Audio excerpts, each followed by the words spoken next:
the beginning of the video, this is a devastating Triumph flip. Now for those of you who do not know what a Triumph routine is, and this is your first Triumph trick, a Triumph is basically where the cards are mixed face up and face down, and then through magical process the cards are all self-righted except for one card, which is the spectator's card.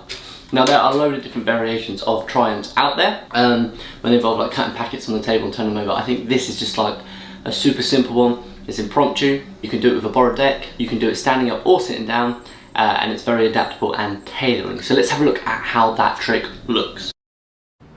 So for this trick, the magician will allow the spectator to freely select any card of their choosing.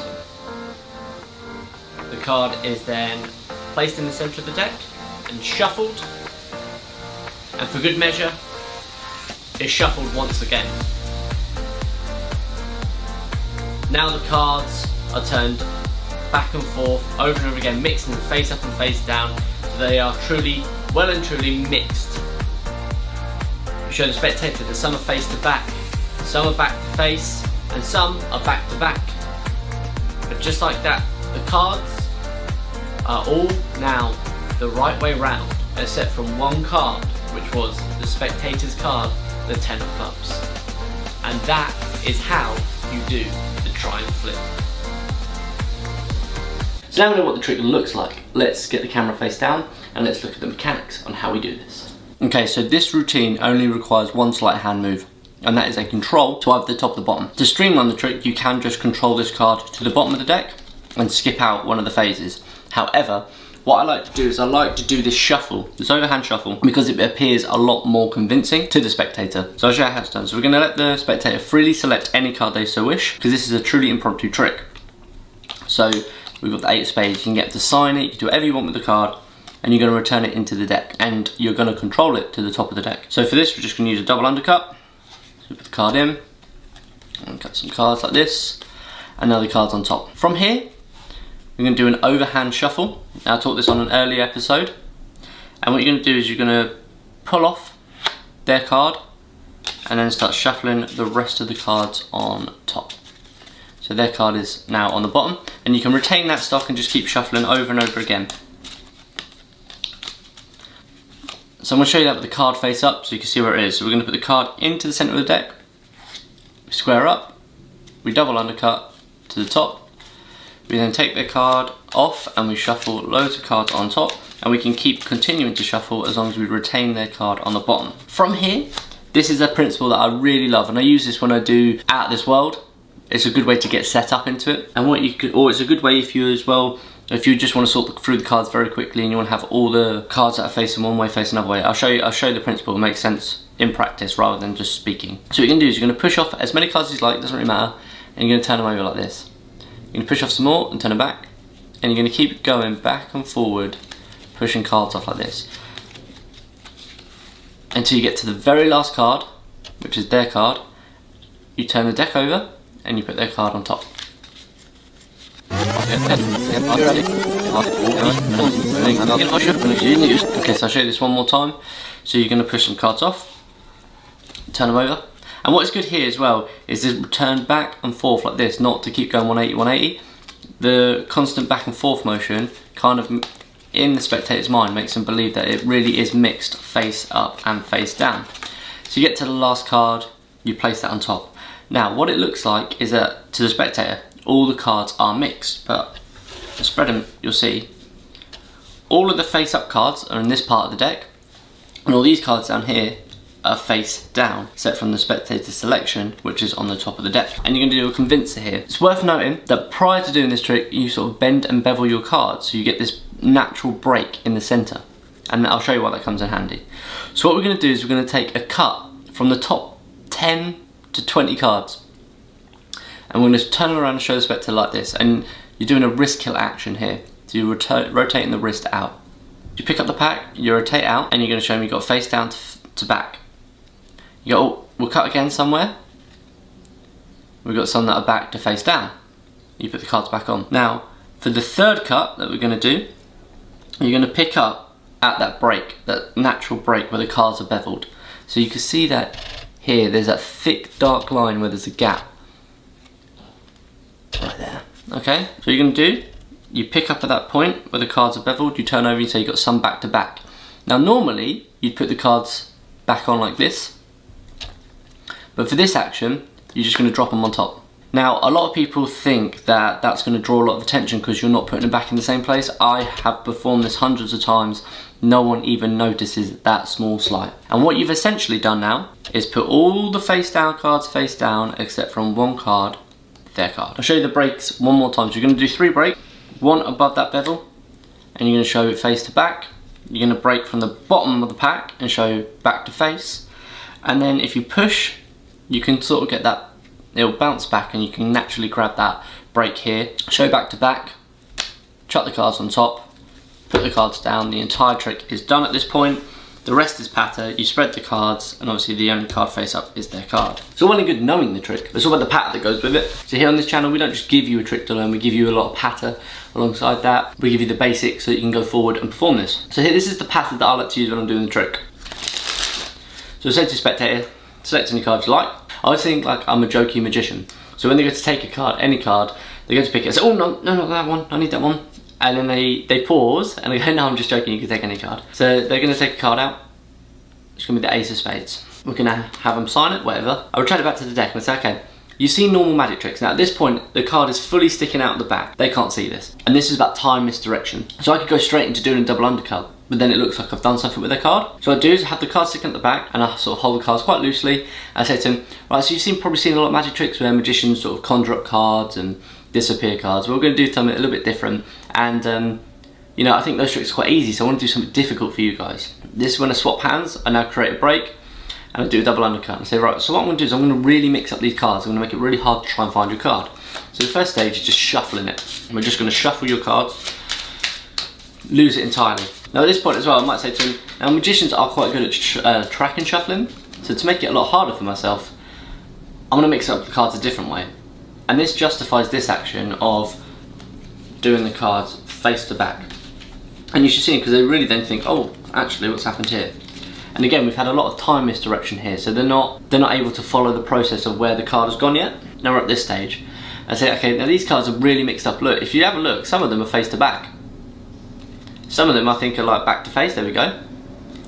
And if I can cut it just right, and I like this point of, if I can cut it just right and I look at the deck, because it makes it look like I'm looking for something, like if I can just cut it right, yeah, there you go, look, I can find some that are back to back, so these are really mixed up, and that gives a little bit more time to misdirection for me to put the cards back on top the opposite way around. From this point onwards I put the cards down. All the spectator really has seen is me shuffle up the cards. They haven't seen me do any sleight of hand, and the pattern and the time misdirection has allowed that to happen. Now the cards are on the table, or if we're not in a table environment, I can put them in their hand, I can let them hold on to them. It doesn't really matter. Now the magic's done. And now at this point, like I said, it's all patter. So at this point I might say, okay, so the cards are really, really messed up, like ridiculously messed up. Now it would be, you know, it'd be really impossible, wouldn't it now, for the cards which are in your hand to all be the right way around, except from one card, which was your card. And at this point I didn't even know what your card is. So for the first time, do you want to tell us what your card is? And they might say, the Ace of Spades. And then you go, okay, we'll spread through the cards, or we spread them on the table, and there's obviously one card. There we go, there's one card, and that is the Ace of Spades.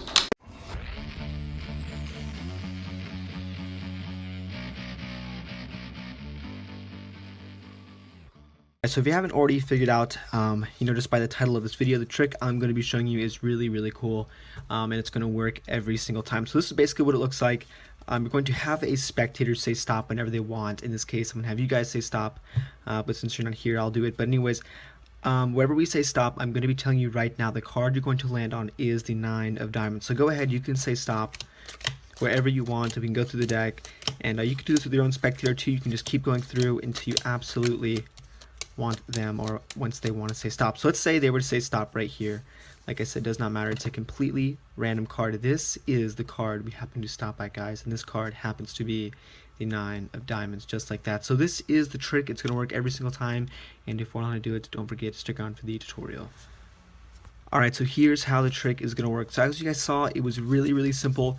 It really only took me about like 30 seconds to actually do the trick, and the setup is just as simple. So what you want to do is take a group of cards, maybe like this much or so, really not a lot, but just a little bit like this, and you flip that over so the deck is going to look just like this, and you're not going to be able to show the spectators what's going on. So let's say this is the top half of the deck with most of the face down cards. When you flip the deck over, this is going to be the side with only a couple face down cards on top, and this card here is going to be your prediction. So in this case we have the 8 of diamonds, and you can write this down, you can tell the spectator verbally that they're gonna stop you at the 8 of diamonds or whatever, but like I said, whatever you want to do to make the effect a little bit more magical, I guess you can kind of do it any way you'd like, but I just showed you guys like the bare bones thing in the performance. So you're going to flip the deck over. The card that they're going to stop at is the 8 of diamonds. So you can have them literally say stop wherever they want to, and I'm telling you, they're not going to have you go through the entire deck. So let's just say they keep going, they can say stop wherever they want, and you want to make sure the cards are kind of like messy on the table, because that is going to give you an excuse to square up the cards. I'll show you what I mean. You're going to go ahead and keep going, and let's say they were to say stop, and now from here what you do is you can misdirect the spectators, and you're going to tell them they could have stopped you anywhere they wanted to in the deck, and as you're talking to them, all you have to do is flip your left hand over real casually and square up this packet of cards, and that gives you the reason or the opportunity to flip over this deck unnoticed. So you put this on the table and you say, look, the next card is going to be the 8 of diamonds. You can flip this over and show that to them, and this is pretty much the end of the trick. And the reason why I flipped over more cards than I really needed to is just so if the spectators did see a little bit of flash here, they can only see the face down cards anyway. So this is a trick, guys. Hope you guys like it, and if you want to learn to see more videos like this, don't forget to subscribe, and as always, guys, thanks.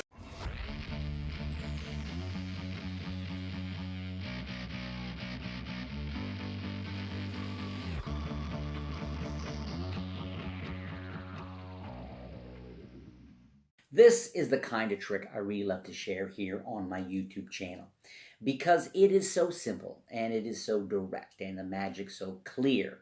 And after watching me perform it and then teach some of the secrets around it, you'll be able to immediately do it and have fun with it. It is a bulletproof trick. No fuss, no muss, lots of magic. You start.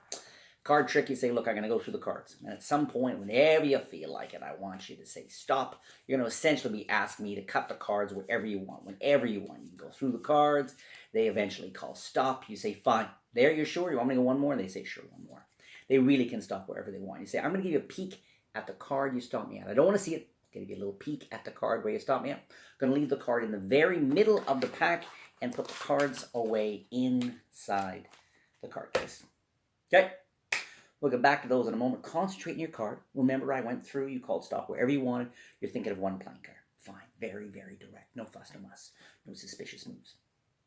You say you reach in your pocket, or you can pull it off the table, whatever the case may be. You say, I got a rubber band. This is the amazing vanishing rubber band. So watch it very carefully. I'm going to warm it up. You're going to see the band vanish into thin air. 3, 2, 1. The rubber band is gone. Thank you so much. Pretty amazing, huh? Now, most people have seen rubber bands vanish like that before. But the cool thing is you say to the person who's maybe holding the card case, or maybe it's right here on top of it, you say, do me a favor. You're thinking of a card, right? Open up the card case. They go over. They open up the card case. You say, take out the cards. They take out the cards. And everybody sees impossibly in the middle of the deck is the rubber band. And the rubber band, they spread through the cards. Okay, I'm just going to cut to it, but they can spread to it. There's no gimmicks, no fuss, no muss, nothing funky. Only one card in the entire pack has a rubber band on it. And it is the one card they were thinking of. And there's no duplicate ace of diamonds. You only use one ace of diamonds the entire time. So that is pure magic. It is simple. It is magical. It happens inside the card case while they're holding it around. You can have it in full view, really play it up as an impossible thing.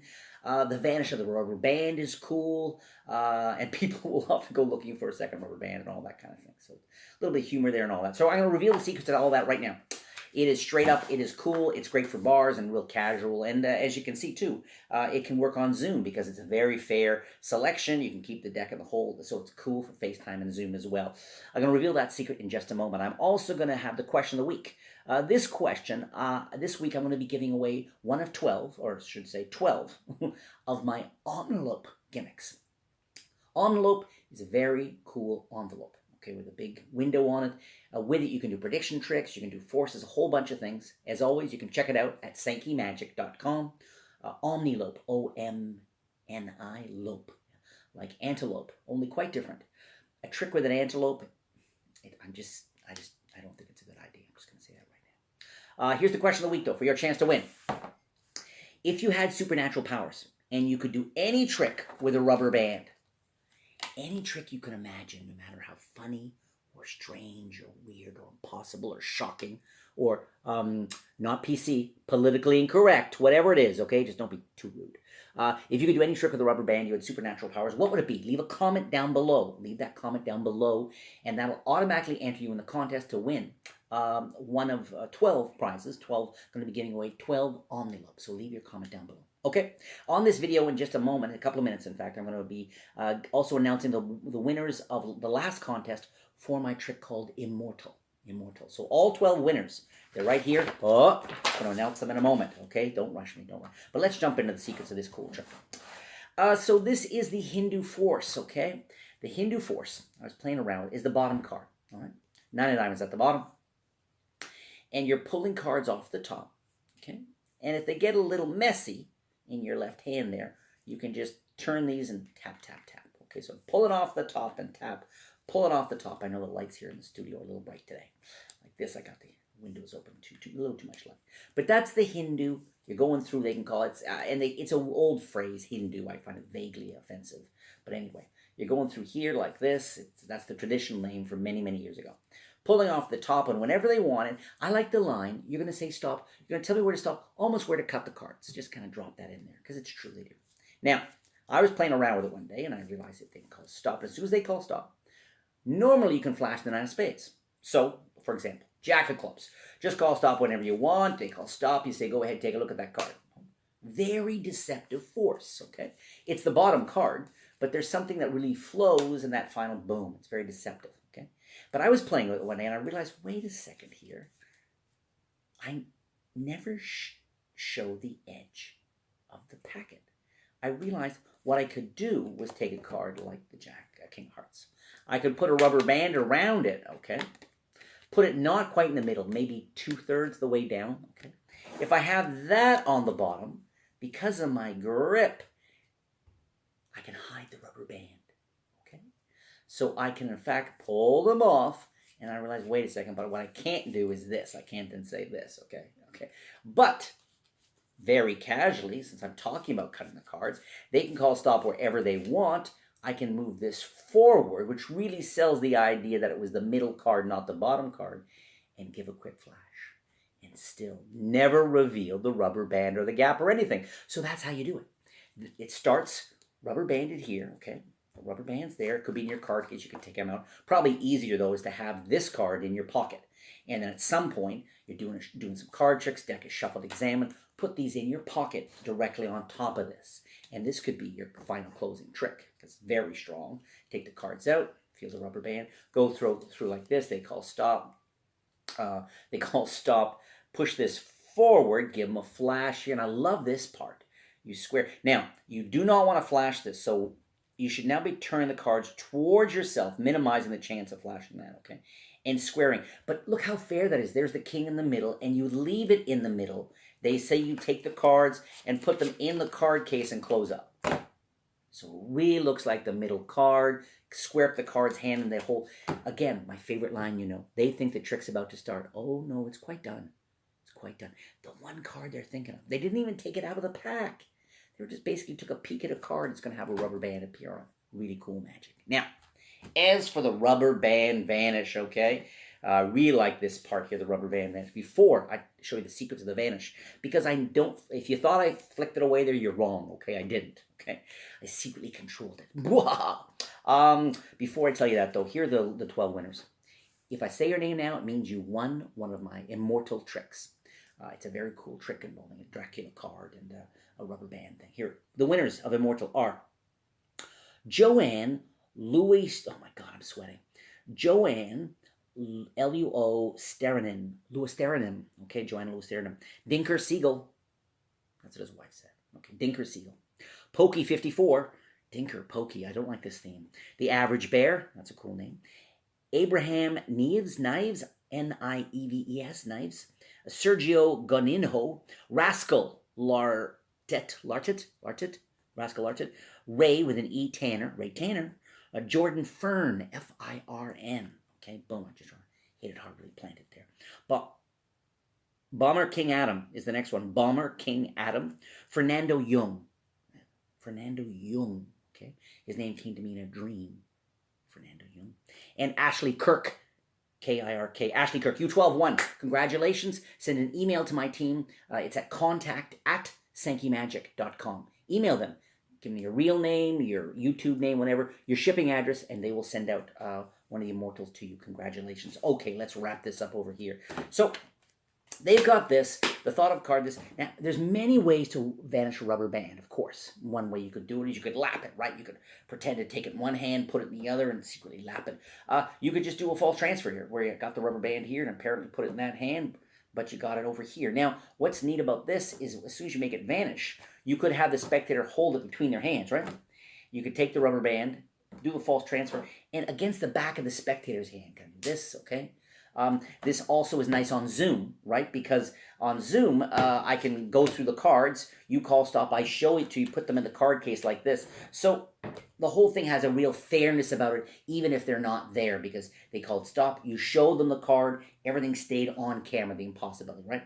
So lots of ways to vanish this. I use the Sure Shot Vanish, this technique I came up with many years ago, where it really looks like you take a rubber band and boom. I mean, look at that. It looks like it just goes, but I've actually got it here. Here's the technique. It's not hard. We'll do it slowly here.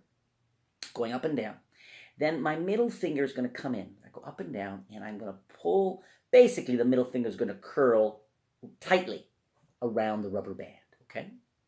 So we go up and down, a little visual misdirection. Then going here, okay, so I'm holding it, I've still got it here the whole time, but I'm pulling it through the crack in the middle finger, or the first little phalange, the joint there, like this, and then coming up, okay? So I want it looking like I want it to look basically like I got one end here and the other end there, but it's actually looped. It's actually trapped in there, pulled up here between the thumb and finger, okay? So when I let it go and my thumb moves forward and my eyes follow it, okay? All these little details really, and there's a nice snap, add to the illusion of this, boom, okay?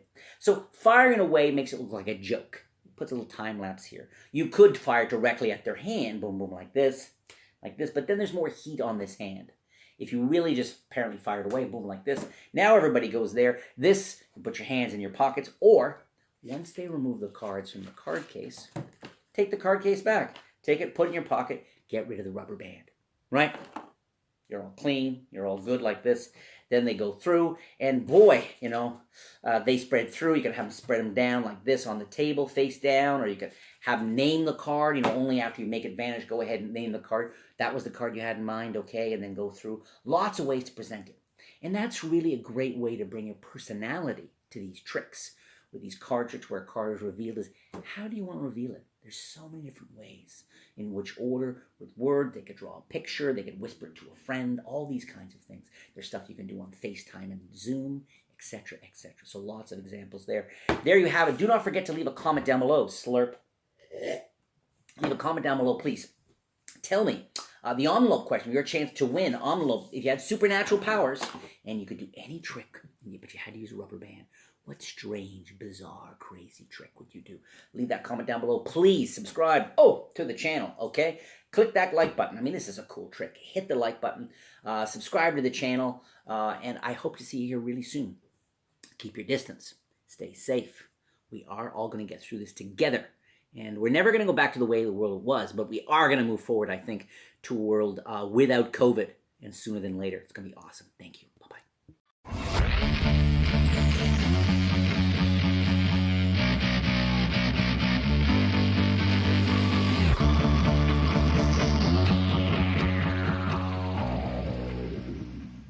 Hey, today we're going to look at Tour de Force, the complete edition from Michael O'Brien. What is Tour de Force? It is a in-the-hands Triumph effect.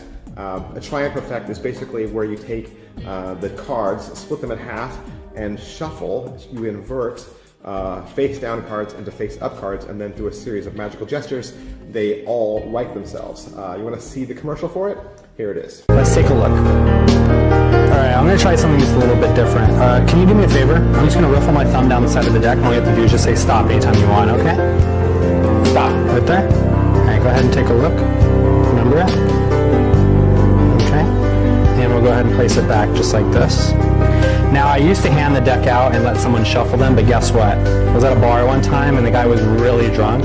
He took the deck from me and actually shuffled the cards like this, so that half the cards were face up, half the cards were face down, some back to back, some face to face. And he handed me the deck back, and I didn't know that anything had happened because it looked normal like this. But once I cut the cards, I could see something wasn't right.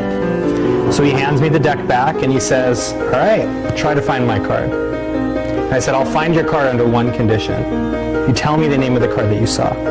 What card was it? 7 of diamonds. 7 of diamonds?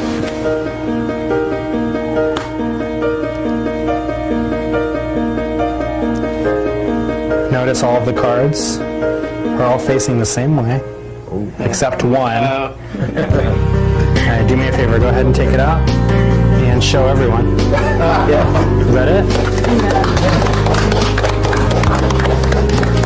Now the thing is, fixing the deck and finding his selection wasn't the part that completely threw him off. The part that threw him off was, how the heck did they get the cards all back in the same order again? Oh my God. All right, so that was Michael O'Brien. This DVD was produced by David Bonfidini, and it was filmed at Rockwell's Cafe and Bakery. You might remember Michael O'Brien from a Theory 11 expose called The Rarest of the Rare. And if you'd like to learn more about Michael O'Brien, you can visit him at his website at o'brienmagic.com. This trick, the Tour de Force, like I said, it's an easy in-the-hands Triumph. It's really streamlined and it's really simple. It makes it really simple to perform. But the moves that you do in this are all really natural looking, and the secret moves are virtually indetectable. Michael's going to go into all the details, how to do this trick, as well as the 5 variations of the trick, and it's awesome. You got a multiple card variation, you got a sandwich variation, a tabletop handling, a collector's plot, and even a trick that finalizes in new deck order. All right, so a couple questions we always ask about all of our Magic products, and the first of which is, what is in the box? What's in the box? You get a DVD and you get a box. That's what you get. There's nothing extra to this trick.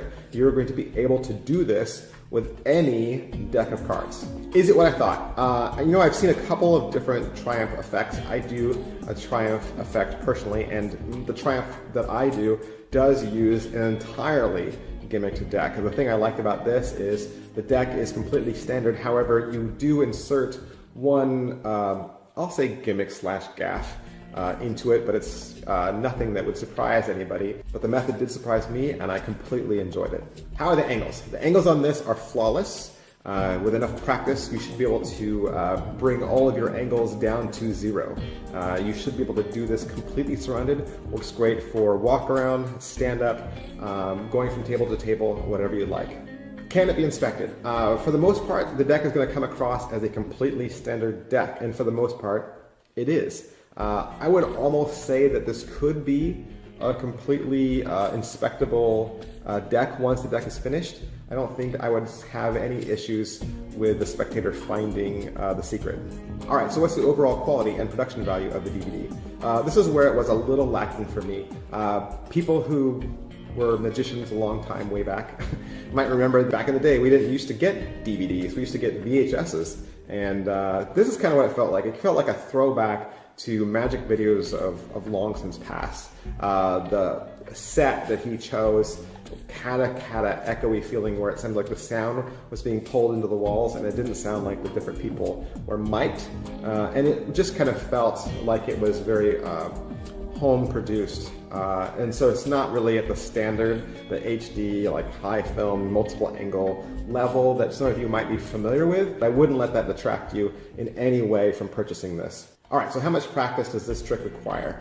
It will require some practice, not only in some of the sleights that are involved, but just in the phases as well, from the movement to the next movement to the next movement. It's a series of things that you have to remember, and I think that series all needs to be rehearsed. And so this would be something that I would want to practice over and over again in front of a mirror until I got it right. All right, so how much setup and reset is there? There's virtually none. There's that first initial setup where you're going to have to create your gaff. So there is some arts and crafts in this. It's not bad arts and crafts. It's arts and crafts that you've probably done already in the past. It's nothing that you're not going to be familiar with. You know, earlier I said you could use any deck you wanted with this, and that's true. But I would say if you want to use one of those custom or design decks, maybe if you use a specialty deck that isn't readily available, at the store, you might want to pick up two and make your gaff out of your extra deck. All right, so positives. Positives for Tour de Force are it's a very visual Triumph. It's very clean and very elegant looking Triumph. I mean, the moves you see in the trailer or when you're watching it are the moves he's doing. So the only deception is in just you not knowing what he's doing, but it's very clean looking and very simple to follow. And I think the simpler you can strip a trick, and take the clutter out of it, the more elegance you can put into a trick, I think the more beautiful and the more interesting to watch it becomes. You're able to do this very slowly, and the spectator really believes he's watching all of these phases unfold in front of him, where in reality you're steps ahead. But I think that's what makes this a really cool and really clean trick. All right, so what are some of the negatives? Like we say around here, there's negatives to everything. These are just the negatives that I see. They don't have to be the negatives that you see. I've already mentioned I wasn't blown away with the production value. That's pretty much it. Everything else you get in this is awesome. All right, so is it worth your money? You are getting 6 tricks with this, but I would argue that they're really 6 tricks in one. You wouldn't do these 6 tricks for the same person. You would obviously cycle through them and just figure out which one you wanted to do in this situation. So in reality, you're getting 1 trick, you're getting 6 variations on a single trick, and so you'll have to decide if that's worth it for you. Who would like this? Anybody who collects the Triumph Effect, anybody who does card magic and is looking to do a really simple, elegant Triumph Effect would definitely like Tour de Force. All right, so that is Tour de Force. I want to say thank you to Michael O'Brien for providing me with this copy so that I could review it for you. And if you would like to purchase your own copy, you can find it at your favorite Murphy's Magic supplier. Thanks.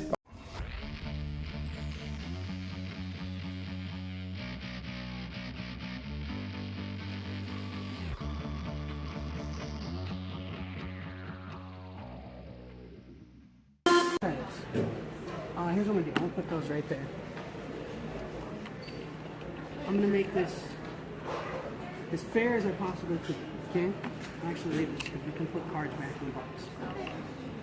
You can cut this in half as many times as you want. Just cut it in half. And put that whole stack on top. So put this right here. Just cut it completely in half. So take that stack, that whole stack, place it on top of it. You want to make a complete cut. Okay?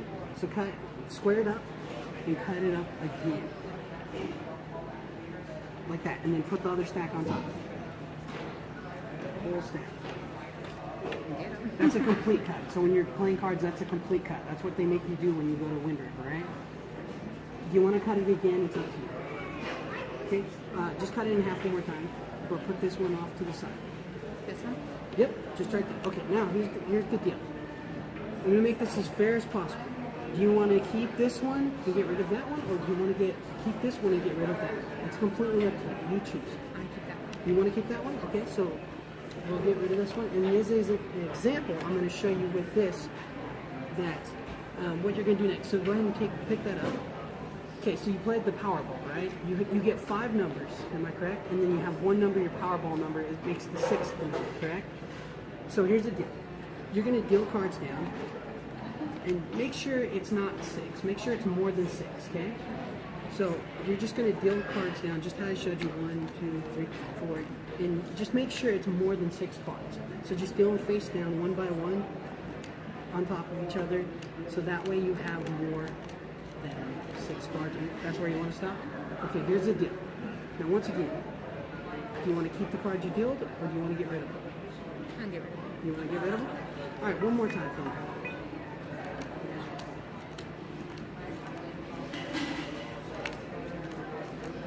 Okay, the choice is all yours. You want to get rid of those? Perfect, beautiful.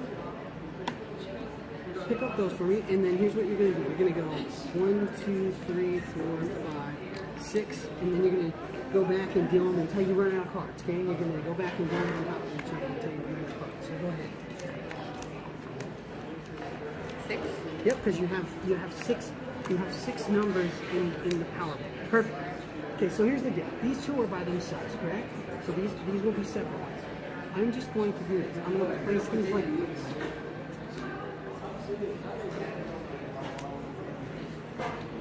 Now, same choice. This has all been pretty fair, would you say? You've had a choice of what you got to keep, what you want to get rid of.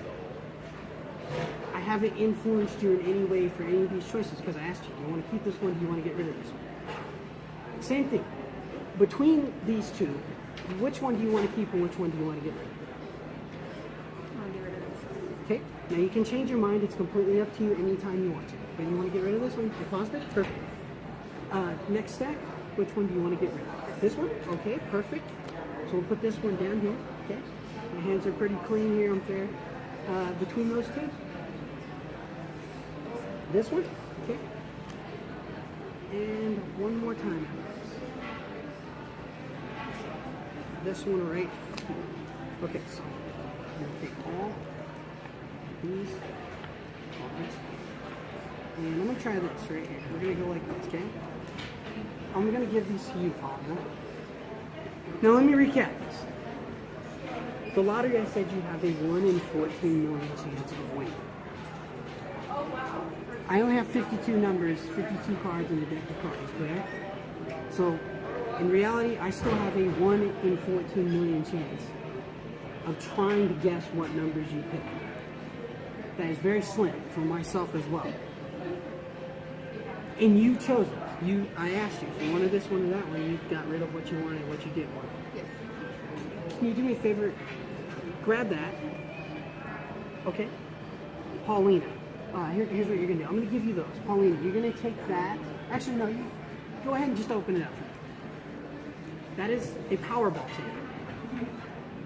Now, here's what we're going to do. I want you to read the first number, and then I want you to deal the top card. Like flip it over? Yep. So once you read that first number, I want you to flip that top card. So go ahead and read the first number for me. 2. That's luck. That's luck. But go ahead.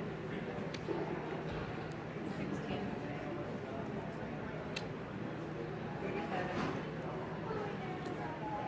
43. And what's the Powerball number? 27? 25. I'm sorry, 25. 25. What? So I have. I mean, that's a pretty good ticket. That thing hasn't yet actually been played yet tonight. That goes on tonight. But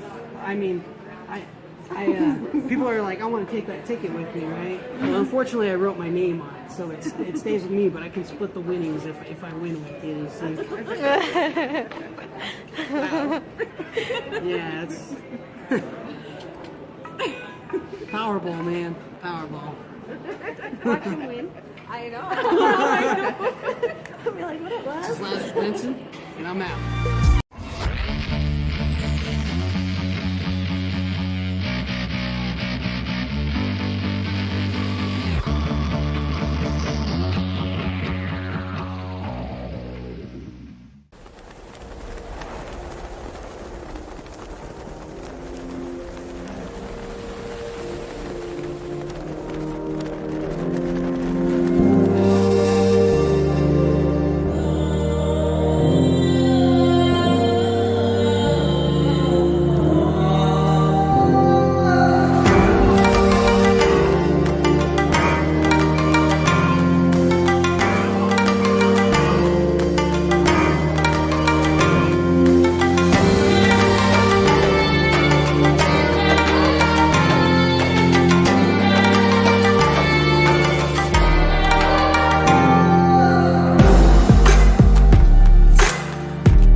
Guys, so today I'm going to be going over a little announcement. I'm going to be featuring a channel called Card Shuffler 99. You guys have to check them out. I saw their channel and they reached out to me asking if they could be on this one here, and I said yes, just because their content's really great and I feel like they have a lot of potential here on YouTube, so make sure to check them out. Also, I did not post a video last week because I ended up hurting my finger. You guys can't see it right now, but what happened was it was kind of bad. It's just I couldn't really hold the cards. I didn't really want that being, in the video in that way. So anyways, guys, make sure to check them out. I am going to be posting a video throughout the next week or so, hopefully getting back into them. But anyways, guys, here is the video. Make sure to check them out, and here they are. Hey, what's up, guys? It is Card Shuffler 99 here. First of all, thank you so much to Hester for featuring us on your channel. We will be featuring Hester back on our channel as well, Card Shuffler 99. So be sure to check out his video on our channel. You can check us out if you like what you see here today. Be sure to subscribe to Card Shuffler 99 and show your support. We do daily uploads, live streams, giveaways, all that fun stuff, really. So anyway, without wasting any time, let's get straight into the performance of this trick. Once again, thank you so much to Hester. Robert, do you have a phone I could borrow by any chance? Yeah, I got you. And can you open up the calculator app, please? Okay. Once you have that ready, I'll take it. Perfect. What we're going to do today is we're going to try to multiply a bunch of random numbers together that are going to be provided by you, okay? Okay. I don't want to have any influence on this. So, Robert, please confirm that is your phone and that is your calculator. That's my phone. That is my calculator. Perfect. Robert, hold up the phone to the camera, please. What I want you to do is type in a random 4-digit number. Make sure you show the camera so they can see it. And now hit multiply. Multiply. Now set the phone down. I'm going to hand you the deck here. And what I want you to do, I don't want you to think that I'm forcing cards on you. So I want you to take the deck, take out any 3 cards you want, and we're going to type those cards in as one number, okay? So we're only taking the value here. Okay, so we got 3, 9, and 7, okay? What order do you want to type these in? 7, 3, 9. 7 through 9, perfect. So we'll go ahead, you type it in, 7 through 9. 7, 3, 9. Now hit multiply again. And you can actually see the numbers are actually multiplying, okay? And Robert, one last time, let's type in a random 3-digit number. You can pick the number, do it between 100 and 300. 100 and 300? Yeah, random 3-digit number between 100 and 300. Go ahead, type that in for the camera. Let's go to... Now hit equals. Equals?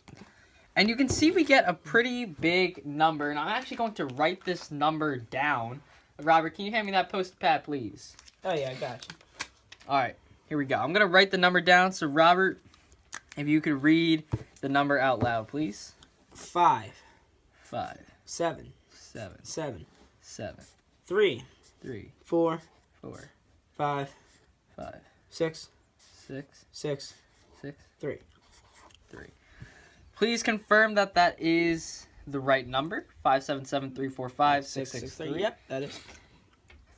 Make sure the camera sees both. They are correct, correct? Yep. Do we need Good. this anymore? We don't need your phone anymore. We don't need the deck anymore, actually. Now, for the first time, I'm actually going to reveal my prediction. It sat here on the table the entire time. You guys could see it here. I didn't touch it. I didn't move it. But you'd be surprised. My prediction skills are pretty good, and I actually could predict the right number. 3, 2, 1. Actually, Robert, you lift it up. It's an egg. It's an egg. Like that dramatic effect. But this isn't entirely my prediction. No, no, no. Let's see here. This, my friends, right here. This is my prediction. Robert, what are these? That's an eggshell. Eggshells. We don't need this. I'll eat that some other time. But this, my friends, is the prediction. Eggshells. And a lot of you might be thinking, what does eggshells have anything to do with this trick? Well, remember, Robert. What does it have to do? It's a number. It seems weird, right? Because we did a calculator number trick, right? Yeah. And this is my prediction, eggshells. A lot of you might be wondering. Remember, you got to type in any random numbers you wanted, correct? Yeah. And we got to multiply. I didn't touch the calculator. You did all the work. Well, you'd be pretty surprised that this actually is a perfect prediction, because if I take your number that we multiplied and I turn it upside down, it'll actually read eggshells. And that is the trick. And anyway, let's get straight to the tutorial. Okay guys, so basically this is a pretty cool application trick for a really big calculator effect known as Toxic, okay? So I know Hester did perform and reveal another calculator trick very similar to this, but this uses a different method. When Hester did the multiplying, I know a lot, I actually read the comments and I know a lot of you guys were saying, one of the biggest concerns with Hester's method is the number always going to 0 after you multiply the numbers. This method eliminates that. Okay, so this is not the same method as what Hester uses. This is known as Toxic. So I'm going to show you guys how to set it up. Now, you can do this. It works best with iPhone calculators. Now, a lot of you guys were saying you can't do this with Android phones. You actually can. You can, right But here. you need a specific calculator, okay? The calculators, there are some calculators where if you type in like 5 plus 6, in the top it'll actually read 5 plus 6. You don't want that, okay? So if you have like one of those calculators that, does all the calculations in a string and it actually shows you what's happening, you can't use that. So iPhone calculators work. This app right here on Android phones actually works. Real Calc Scientific Calculator. And That certain works. calculators like this will actually work. Now, you just need to make sure it doesn't multiply in a string, and you should be good to go for the calculator, okay?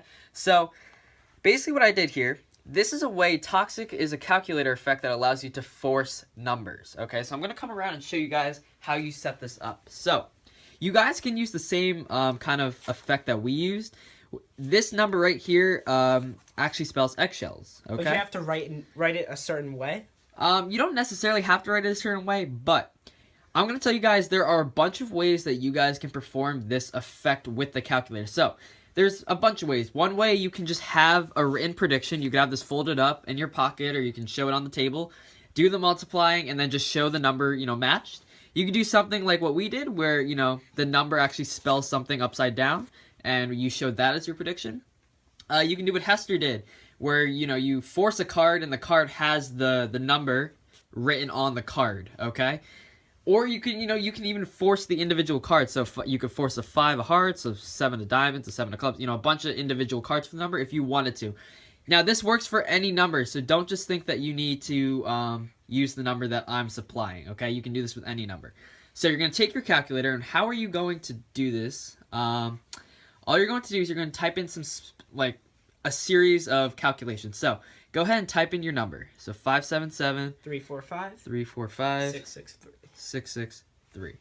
So you're going to type in your number, and you're going to hit plus 0 times 0, and then you're going to hit the open bracket, and that's your entire setup, okay? Now, this is a very clever trick, because what this allows you to do is start multiplying numbers, and it'll always go back to the original number you typed in. Now, perfect. It starts at 0. So let's say they say 965, right? You hit multiply, you multiply that by 69. You hit multiply again. It actually does the calculation at the top, right? You hit 96. Hit that. You hit 65478, right? You hit that. See, we already had a huge number, right? If you hit like 6 and then you hit equals, it just goes back to the original number. So I guess the best way I can kind of show this to you guys, if I take the number 3, I go plus 0 times 0, open bracket. So that's the setup. And then I just start typing in some random numbers and start multiplying it. Just like that. Look at those huge numbers. It just goes back to 3. Okay? That's all you need to know. Now, you can do this. It works really well with a borrowed calculator. Now, you just have to make some excuse. A lot of people, what they like to do is they like to, say they're taking a selfie on your phone. Some people just buy time while they're actually setting up the calculator, okay? But once again, you don't have to use the same method, but once you know the calculator, you can do this any way you want. From there, I just wrote it down. Now, if you guys are going to use eggshells for your performance technique, the way you write the 5, you want to write the 5 a little longer just so it looks more like an S. Don't just write like a really square 5, I guess you could say. And it will spell eggshells. Now, there are a bunch of other numbers that will spell words upside down, so you guys can really, play around with that method. If you guys just want to write down a prediction that works well, this is a great trick. Now, be careful because you don't want the number on the calculator to go above the prediction number. So let's say, this is your number, right? And you're multiplying a bunch of numbers. And let's say the number goes above that and then you still have to multiply more numbers. That's not good, okay? So be cautious as, make sure you know what number you're putting in. and make sure you're smart about it, okay? Something I recommend doing, make the numbers seem as random as possible. You can tell them, name me a random 4-digit. Then have them select random cards, you know, out of the deck and type that in. You know, find as many ways to get numbers. If you have like multiple spectators, ask them to each name one number. You know, do as many things as you can to get this trick to work to the best of its ability, okay? Now, of course, you don't need to perform this with cards. We just know a lot of people prefer card tricks, so we tried to bring cards into this little effect. If you guys are more into card tricks and you're not really into these big calculator tricks, still check out our channel. We primarily do card tricks on our channel anyway. But I hope you guys enjoyed this video. If you did, make sure you subscribe to Card Shuffler 99 for daily uploads and quality tricks such as this. Thank you guys so much for watching. Once again, thank you so much to Hester for featuring us. And this is Card Shuffler 99. Thank you guys so much.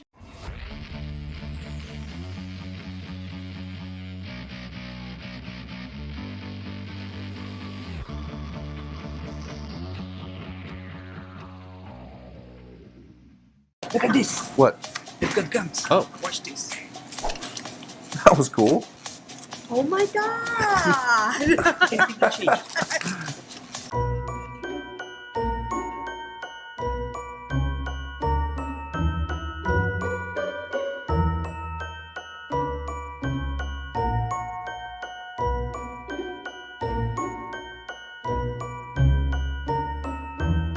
Alright, let's go. Oh, Xavier, your laces. Oh. Better? Are you gonna go without a tie? Wow. What about a hat? Let's go. Okay.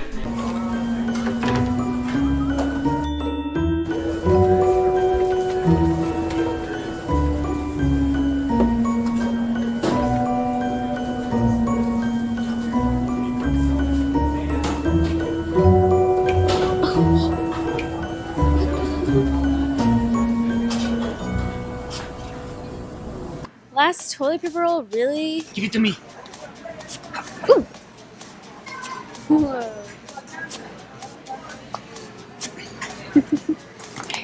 We got this. Yeah. Oh.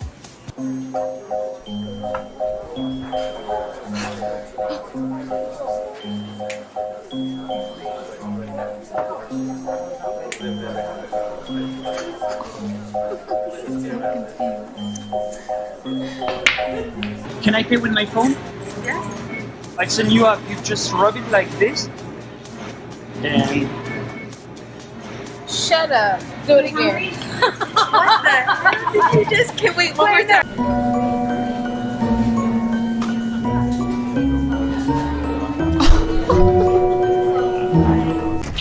hey! Hey, you got mail. Oh, it's my mom. Always sends me chocolate. Oh. Come on in. Oh, your shoes. What?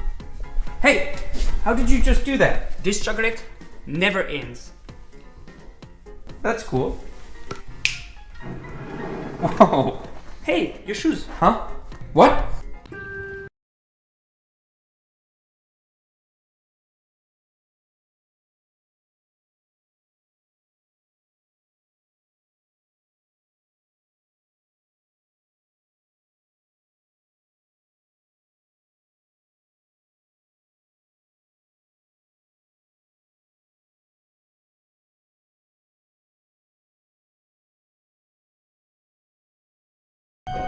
Hey, Hey, what's up? watch this.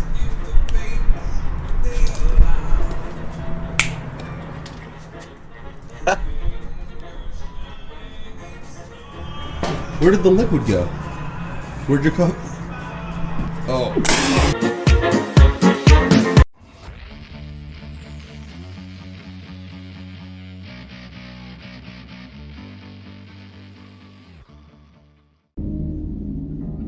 Hello everyone, Bill Duvendak here, High Priest of the Temple of Ascending Flame, and I want to take a few minutes to talk to you about what exactly Draconian magic is.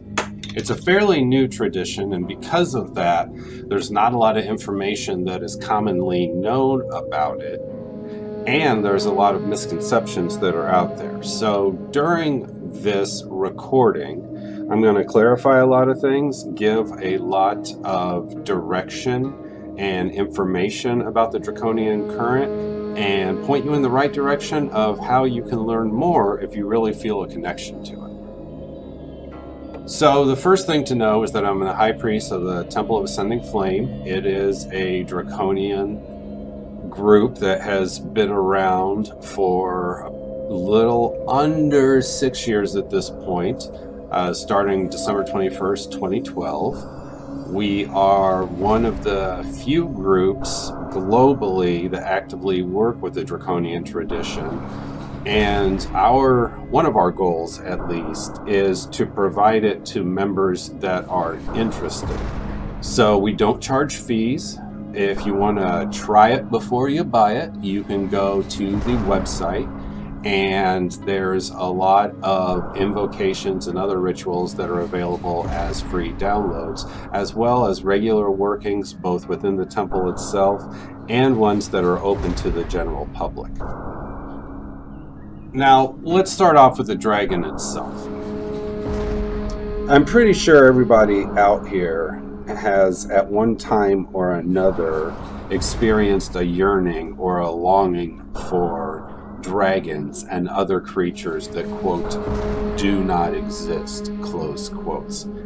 I mention this because it shows the resilience of the Draconian myths and legends, not just from a Western European or New World perspective, but more of a global phenomenon. If you look at a lot of different societies and cultures over the last few thousand years, you find that many of them are steeped with a rich history and tradition of having dragons in their lore somewhere. Currently, I live in St. Louis, Missouri, and not too far from here in Illinois is a town that has what's called a piazza bird, and in a lot of ways that's very similar to a phoenix, or it could be argued a dragon. Now, that's a piece of local lore to share with all of you, and just as much as it exists here, these kind of stories are found everywhere. All you have to do is know where to look for them. Now, this is the microcosmic scale. On the macrocosmic scale, I'm pretty sure a lot of us remember maps from centuries ago, and when it got to an extreme northern latitude, all it would say on the map is, "Here be dragons," or "There be dragons." If you look at a lot of ancient myths, you will find somewhere a dragon lurking in them, such as Tiamat in the Sumerian tradition. So dragons are part of our global culture, as well as something that humans have been fascinated with for a very long time. Now, on a more magical perspective, the dragon is symbolic of the 5 elements. Its physical body represents earth. Fire is the breath, or the breath weapon, depending on your perception of what it can do when awakened. Air, of course, is what fills the lungs and the air that circulates throughout the body in addition to the blood, which is the segue to the element of water. Water is the blood and other bodily fluids that a dragon has. And finally, the element of spirit should not be forgotten about this either. This is where we start to get into the more magical side of things, where we see that the dragon is symbolic of spirit because it doesn't physically exist to our scientific evidence, but it does exist in the spirit realm. Now, for those of you that are wondering about the constellation at the bottom of this image, that is the constellation for what's called Draco, which circles the North Pole at the top of the world. It has been there for thousands of years, and its cycles have played a role in the unfoldment and development of humankind over approximately the last 6,000 years or so. Now, we're going to change gears here a little bit. We were just talking about dragons specifically and how they are all 5 elements. But what exactly are these draconian symbols? And I'm sure a lot of you have seen these out there either on the internet or in different books and publications. but I would like to clarify these simply from the perspective of the Draconian tradition. So first of all, there's the trident. The trident is a tool that has 3 prongs at the top coming down into one handle, and it has been seen for centuries corresponding to different deities. The first one that comes to mind is Poseidon or Neptune, but you also see that the Hindu god Shiva is known for carrying a trident as well. Tridents symbolize sovereignty. They symbolize power.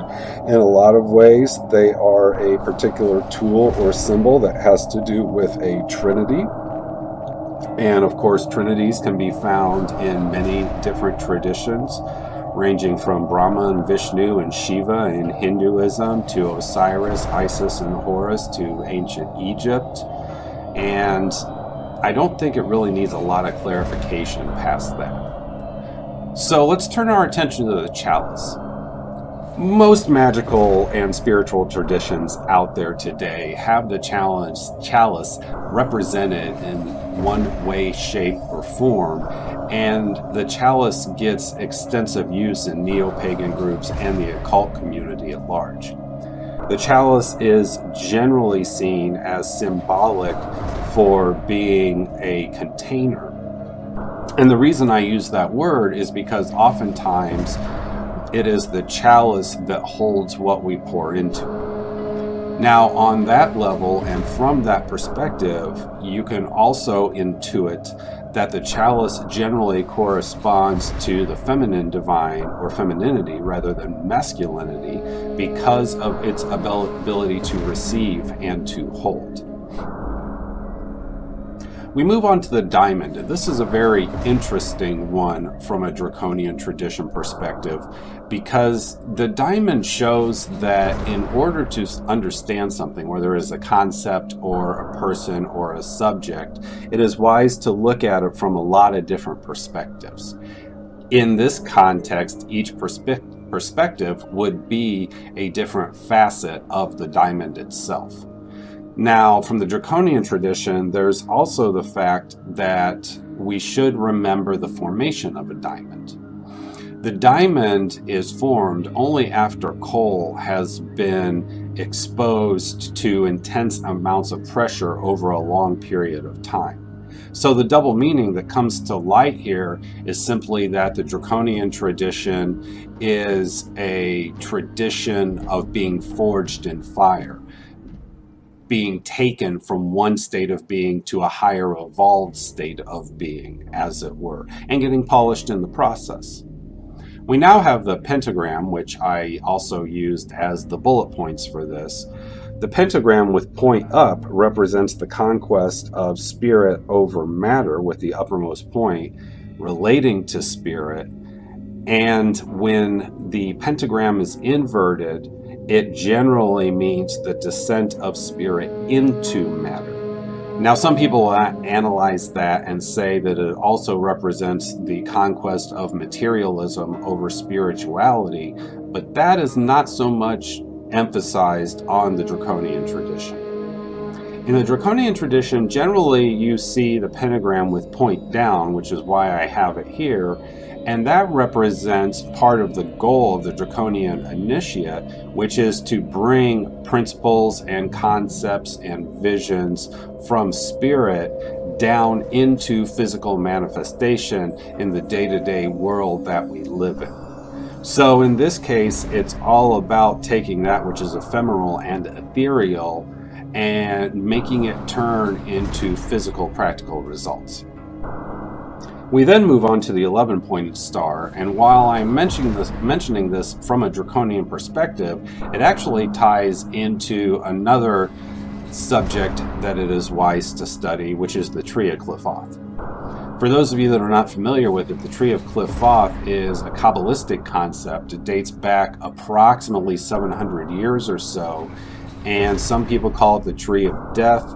Some people call it the night side of the tree, to the Kabbalistic Tree of Life.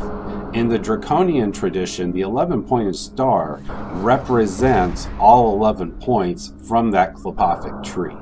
So in that way, the 11-pointed star represents the totality of existence. On a more specific level, Aleister Crowley and his extensive writings on Thelema also point out the fact that the number 11 is the number of magic. So it's also implied here, if you're a Draconian Tradition practitioner, you're doing magic. This is not a path for the philosophical. This is a path for the doers. We now turn our attention to the eye. I always laugh when I get to this because there are so many ways we can interpret this within a Draconian Tradition context. And as many ways as I'm going to discuss it, there are almost an infinite number of ways that I am not discussing it that could be applied as well. Generally, you will see it as a Sauronic eye, or you will see it as a reptilian eye gazing at you. And in the case of the Draconian Tradition, this is the eye of the dragon staring out at you from the void. So in that way, it represents being watched by the serpent Leviathan, whose home is in the abyss. Now, the eye also corresponds to illumination. It is in that way that it corresponds to the Hebrew letter ayin, which is the eye. In their tradition, it's the eye of God, but in the greater symbolic tradition, it is the eye of awakening and the eye of enlightenment. So we see that the eye is the dragon eye from the abyss. It's the eye of the awakening. It's the eye of enlightenment. For those of you that are familiar with the tarot, it is the eye that opens and causes the tower to explode.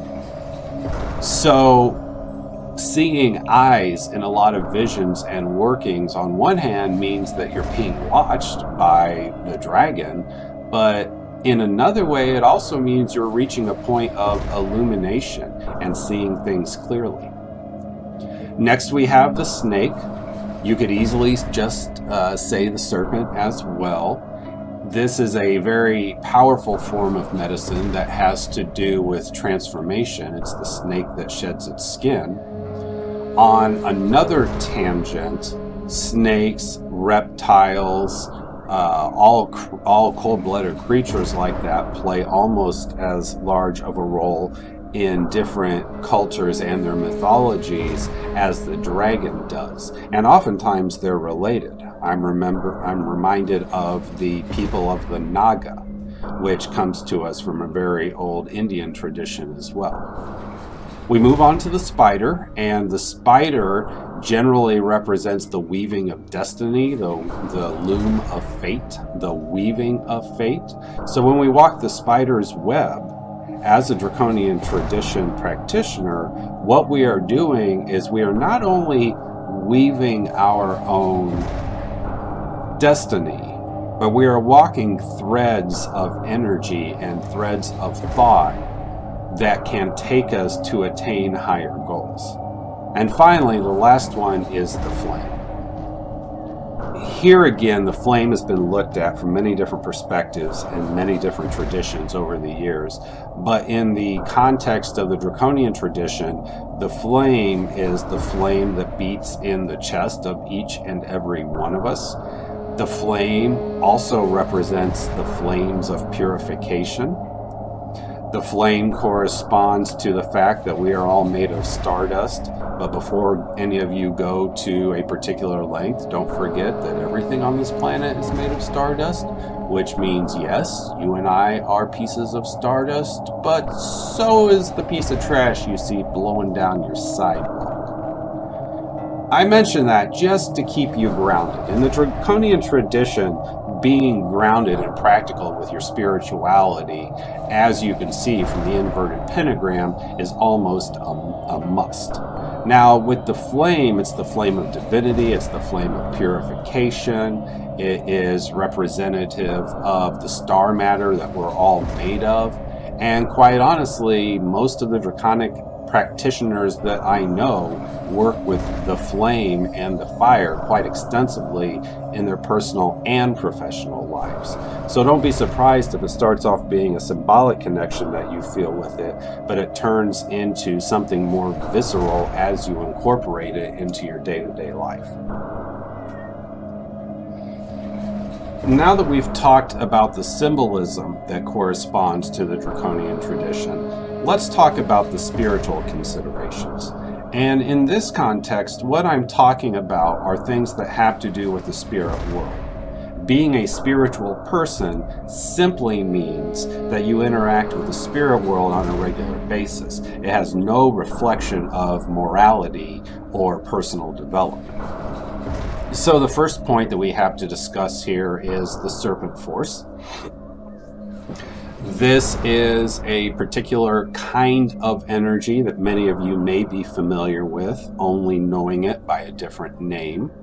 The serpent force is oftentimes called the force of Kundalini, which is known as the serpent power, thanks to the writings of Sir John Woodruff in the latter part of the 19th century. The serpent force is something that we all have access to, and when you work with Kundalini and Kundalini manipulation in general, you're working with it. But what sets the Draconian tradition apart is that it encourages that Kundalini work to the degree where you become it, to the degree that it is a higher potency and a higher vibration than Kundalini energy. So in that way, it's very macrocosmic to the microcosmic Kundalini that we all have, which of course paves the way for point number 2, the chakras. For those of you that may not be familiar with the chakras, they are a series of interdimensional energy vortices that are found all throughout the energetic body of a person. Most of us know the 7 major chakra points as they run down the prime meridian of our bodies, but there are chakras that are also minor chakras as well, and these minor chakras are found, just to name a few, in the palms of the hands and on the soles of the feet. By learning how to keep them in balance, how to manipulate them, and how to put them to work for us, we facilitate our spiritual ascent and our spiritual growth, which opens the door for personal growth and personal development. So the 2 things that I've talked about so far have to do with energy, which pretty much explains point number 3, energy manipulation. For the Draconian practitioner, energy manipulation is towards the top of the list of things to learn. And this includes everything from managing your own Kundalini and managing your own chakras, all the way to weaving shapes on the astral plane that you put in your aura. So energy manipulation is a broad statement here, and the reason for that is because there are many Draconian practitioners that have a different take on energy manipulation. For example, I know several Draconian tradition practitioners that are skilled in the energetic manipulation system known as Reiki.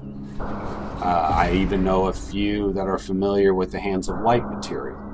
So the reason I point that out is because any system that teaches you how to manipulate energy and you can see quantifiable results from that is going to be a good fit for the Draconian current, even though that might not have been the intent of the people who created the system.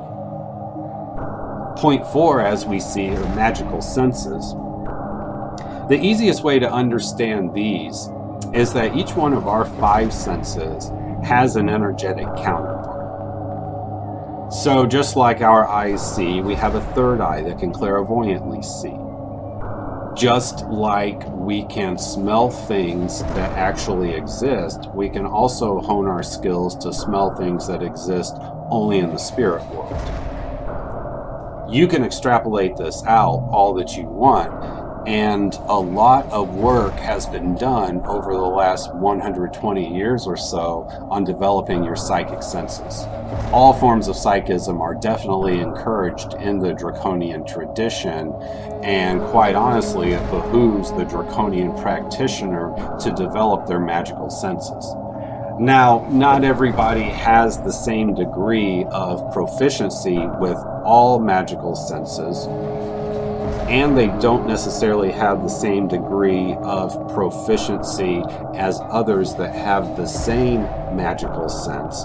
But it is important to note that we have senses in the spirit world, and by developing them, we are increasing our ability to be conduits for the more intense serpent force energy, like I talked about at the beginning. Next is astral work. A lot of work in the Draconian tradition is done on the astral plane. So for those of you that are familiar with astral projection, this might be a natural fit. If you're not adept at astral work, by walking the Draconian tradition, you have an opportunity to create that skill and better yourself with that. So then by extension, this also means that a heavy part of the Draconian tradition also has to do with dream work. A lot of work in the temple and in the Draconian tradition itself takes place in the dreamland. So if you think about it for a minute, that totally makes sense, because if dragons don't physically exist, well then they exist thanks to the alchemical imagination in the dream world and the astral world. So it's actually easier to make contact with dragons from an astral plane and from a dream working perspective than it is physically. And finally, that sets the stage for the next logical piece, which is trance work. The ability to put yourself in trance and receive messages from your guides and teachers. Trance work also includes your ability to be a channel or a medium. And I must reiterate here what I said above, where not everybody has the same level of skill with trance work. And not everybody has the same methods for doing trance work as well. However, all this means is that you got to cut your own swath through the jungle. But the importance of trance work on the Draconian path is something that cannot be overstated. When it comes to specifically magical skills and magical things to emphasize, the first one is connecting to the current. In my case, the Draconian current found me, and I said, yes, please, let's do this. Others have to seek out the Draconian current. When you seek it out, or when it finds you, the first thing to do is align yourself with the current. Now, once that alignment occurs, and generally working with the energetic side of things that we just got done discussing is the way to cultivate that connection.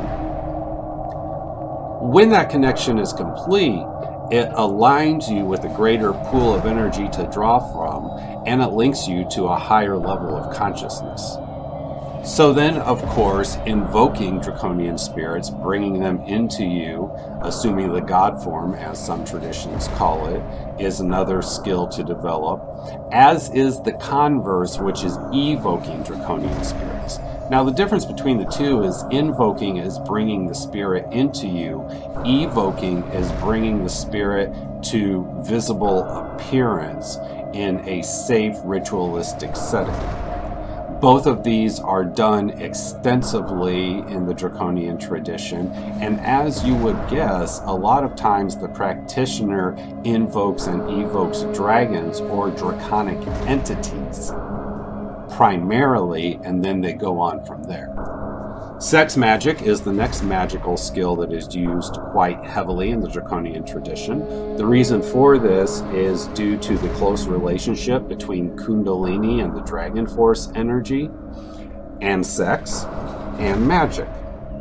There is a rich history of sex magic in the Western esoteric tradition, and all the Draconian tradition does is it shows that it can be more high-powered than you may realize. Now, something else that can take your magic to the next level and is just about a must when it comes to the Draconian tradition is blood magic.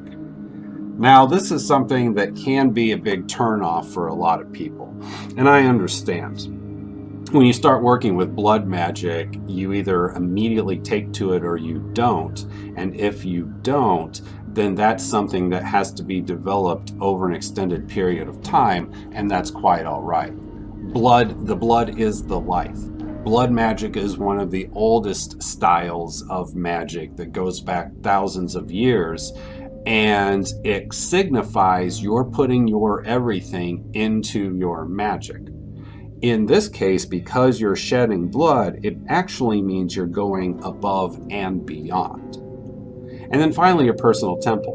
What's your personal temple? Do you have a personal temple? Are you your personal temple? Do you have a physical space to do your work? All of these are important questions to ask yourself when you're starting to work with the Draconian Current. Most practitioners have a dedicated space in their home for temple work, but those that are not fortunate enough to do that have a portable temple or a portable altar space that they can set up and arrange whenever they want. And yet some people are in a position where they are their temple, or their temple is on the astral plane because of physical limitations in the physical world. So this point is highly subjective. I mention it here because the temple is the sacred space. And when you're doing draconic work, it's always good to have that sacred space for two reasons. Number one, it's a good spot for the collection of the energies that you will work with, and it will become empowered through time. And number two, we are the temple. So as we walk the Draconian tradition, we bring ourselves into alignment with who we are. And that is something that cannot be stated enough in the Draconian tradition. It's not so much as a swaying of a mindset to a particular dogmatic thinking as it is a set of beliefs and practices and skills that have to do with taking you to the next level of personal and spiritual development. So in that way, the Draconian tradition is all about elevating you higher, using the things that we're talking about in this video. And as has been said before, there's a difference between walking the path and knowing the path. We just got done talking about knowing the path. Let's talk about walking the path. Draconian practitioners generally embody all four of these points in one way or another. Personal accountability is pretty self-explanatory. You are accountable to yourself. If you don't like something in your life, change it. If you do like something in your life, do it, but also be very careful with it so that you don't get burnt out on it. And also know your boundaries. This opens the door to personal responsibility. Everything in your life is your fault, with very few exceptions, good or bad. The Draconian tradition practitioner, especially a well-developed, mature one, takes responsibility for how their life is and takes responsibility for changing it to the best of their abilities into something better. The Draconian path is also the process of awakening. You're going from an average human into the realm of deification, and because of that, it's also the path of initiation. So when we work with the Draconian forces, we get initiated into draconic secrets, but we also get initiated into a higher state of being simply by working with it. Now with that comes the flames of purification. Remember what I mentioned before? And I mention this just because oftentimes when we are going through an initiation, if we didn't start the initiation, it has found us. But I want you to know that if you're looking for a soft, gentle, cute way to work with dragons, this is not the path for you. This is the path of force and fire This is the path of ancient wisdom. This is the path of one who has said, I'm taking my birthright, I'm taking my destiny, and I will be through with it when I have achieved my goals. That concept in and of itself is an initiatic concept. So by this point, half an hour later, I'm sure many of you are wanting to know more. So I've got some links up of basic information on the Draconian tradition. The first one is ascendingflame.com. That is the website for the temple, where you can find more information about the temple, as well as the free materials that I mentioned if you want to test out and see if the Draconian current is right for you. The Draconian Ritual book, written by Asenath Mason, the High Priestess and founder of the Temple of Ascending Flame. I wrote the foreword and the lexicon for it, and when she was creating it and developing it, it was her intention to make it the beginner book for the path. And really it is. And I realize that my perspective is one-sided, and I really don't care. Because when I was writing the foreword and the lexicon, of course I had to go through the book to know what the hell I was talking about. And the book is laid out as the #1 beginner book on the Draconian tradition. I can't recommend that book enough. Visions of the Night Side Anthology by the Temple of Ascending Flame. I singled this one out of all of the temple writings because this one is a good starting point if you're not familiar with some of the darker concepts in occultism, and if you're not familiar with the temple itself, it's got a lot of information in there too. Apophis by Michael Kelly is a fantastic book to start to work with the Draconic current. Michael Kelly himself is one of the pioneers and innovators of the Draconian tradition. I've only got 2 of his books listed here, Draconian Consciousness being the other one, but all of his books have a draconic bent to them. And it really shows his expertise on the subject matter, as well as different perspectives on the Draconian path. Apophis was his first book on the subject that came out many years ago. It's a fantastic read, full of exercises, much like the Draconian Ritual book. And Draconian Consciousness is one of his newer books in that particular series, and it is what you would expect. It is a book about the consciousness of the Draconian current, but also how to tap into that Draconian consciousness for yourself and make your consciousness more draconic. I realize this is brief. I hope it serves as a clear, concise overview on a lot of major topics you may run into. Here we are at 33 minutes, and I could probably go on about this for hours, as I have done in the past in different classes and presentations, but I do want to keep this short. If you have any questions, you can reach myself or the temple through the ascendingflame.com website, and I encourage you to check it out, and blessings of success on your spiritual ascent. Thank you.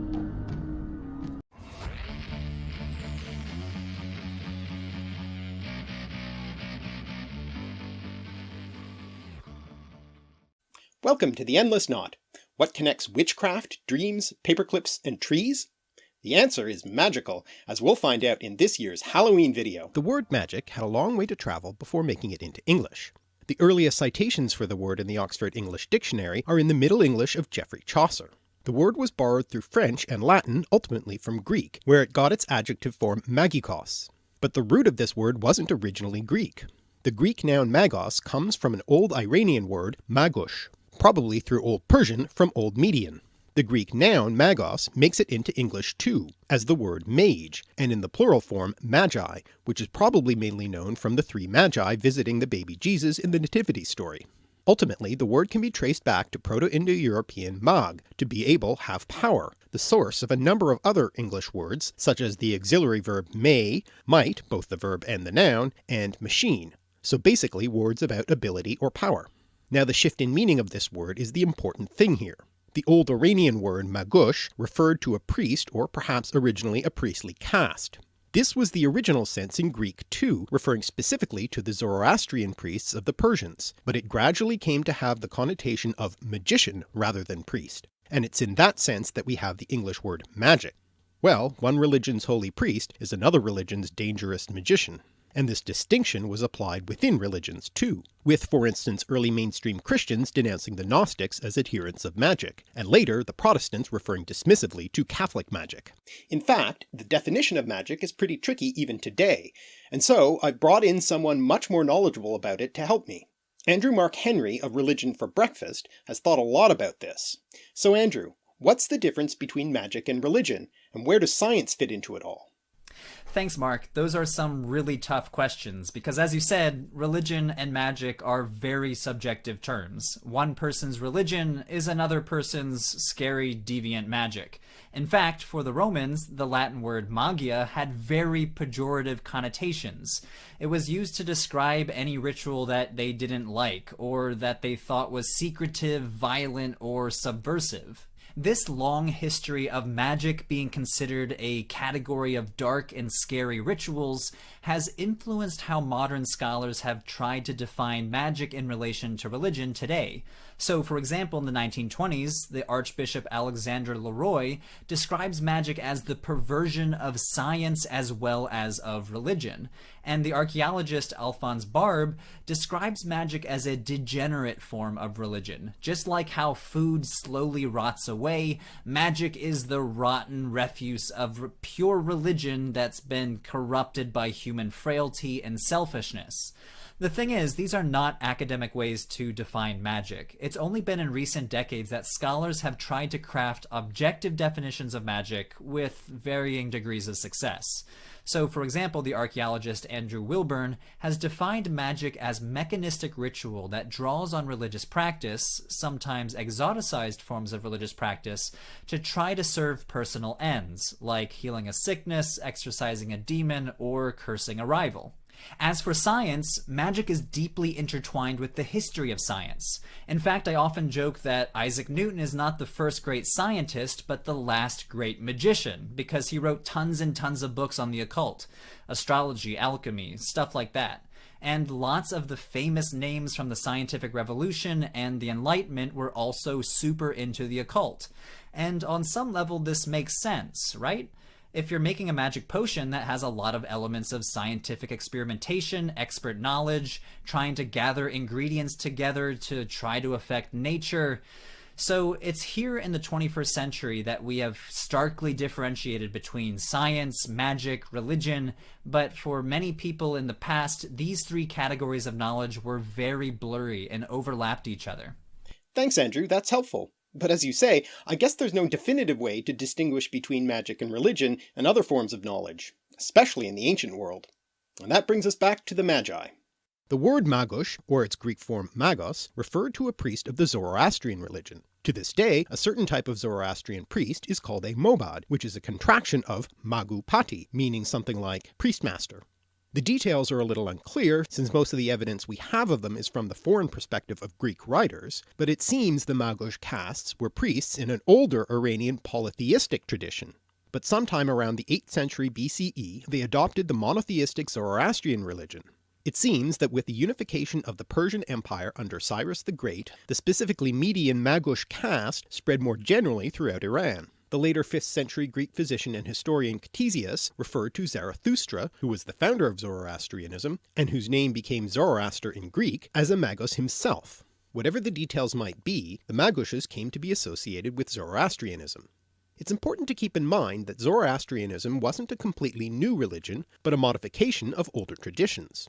Scholars aren't certain when the prophet Zarathustra lived, but it's estimated to be in the 2nd millennium BCE, or perhaps a little later around the 7th or 6th century BCE, closer to the time of Cyrus the Great. He was a religious reformer who promoted the idea of one god, Ahura Mazda, and the importance of human free will and personal ethics over ritual and sacrifice.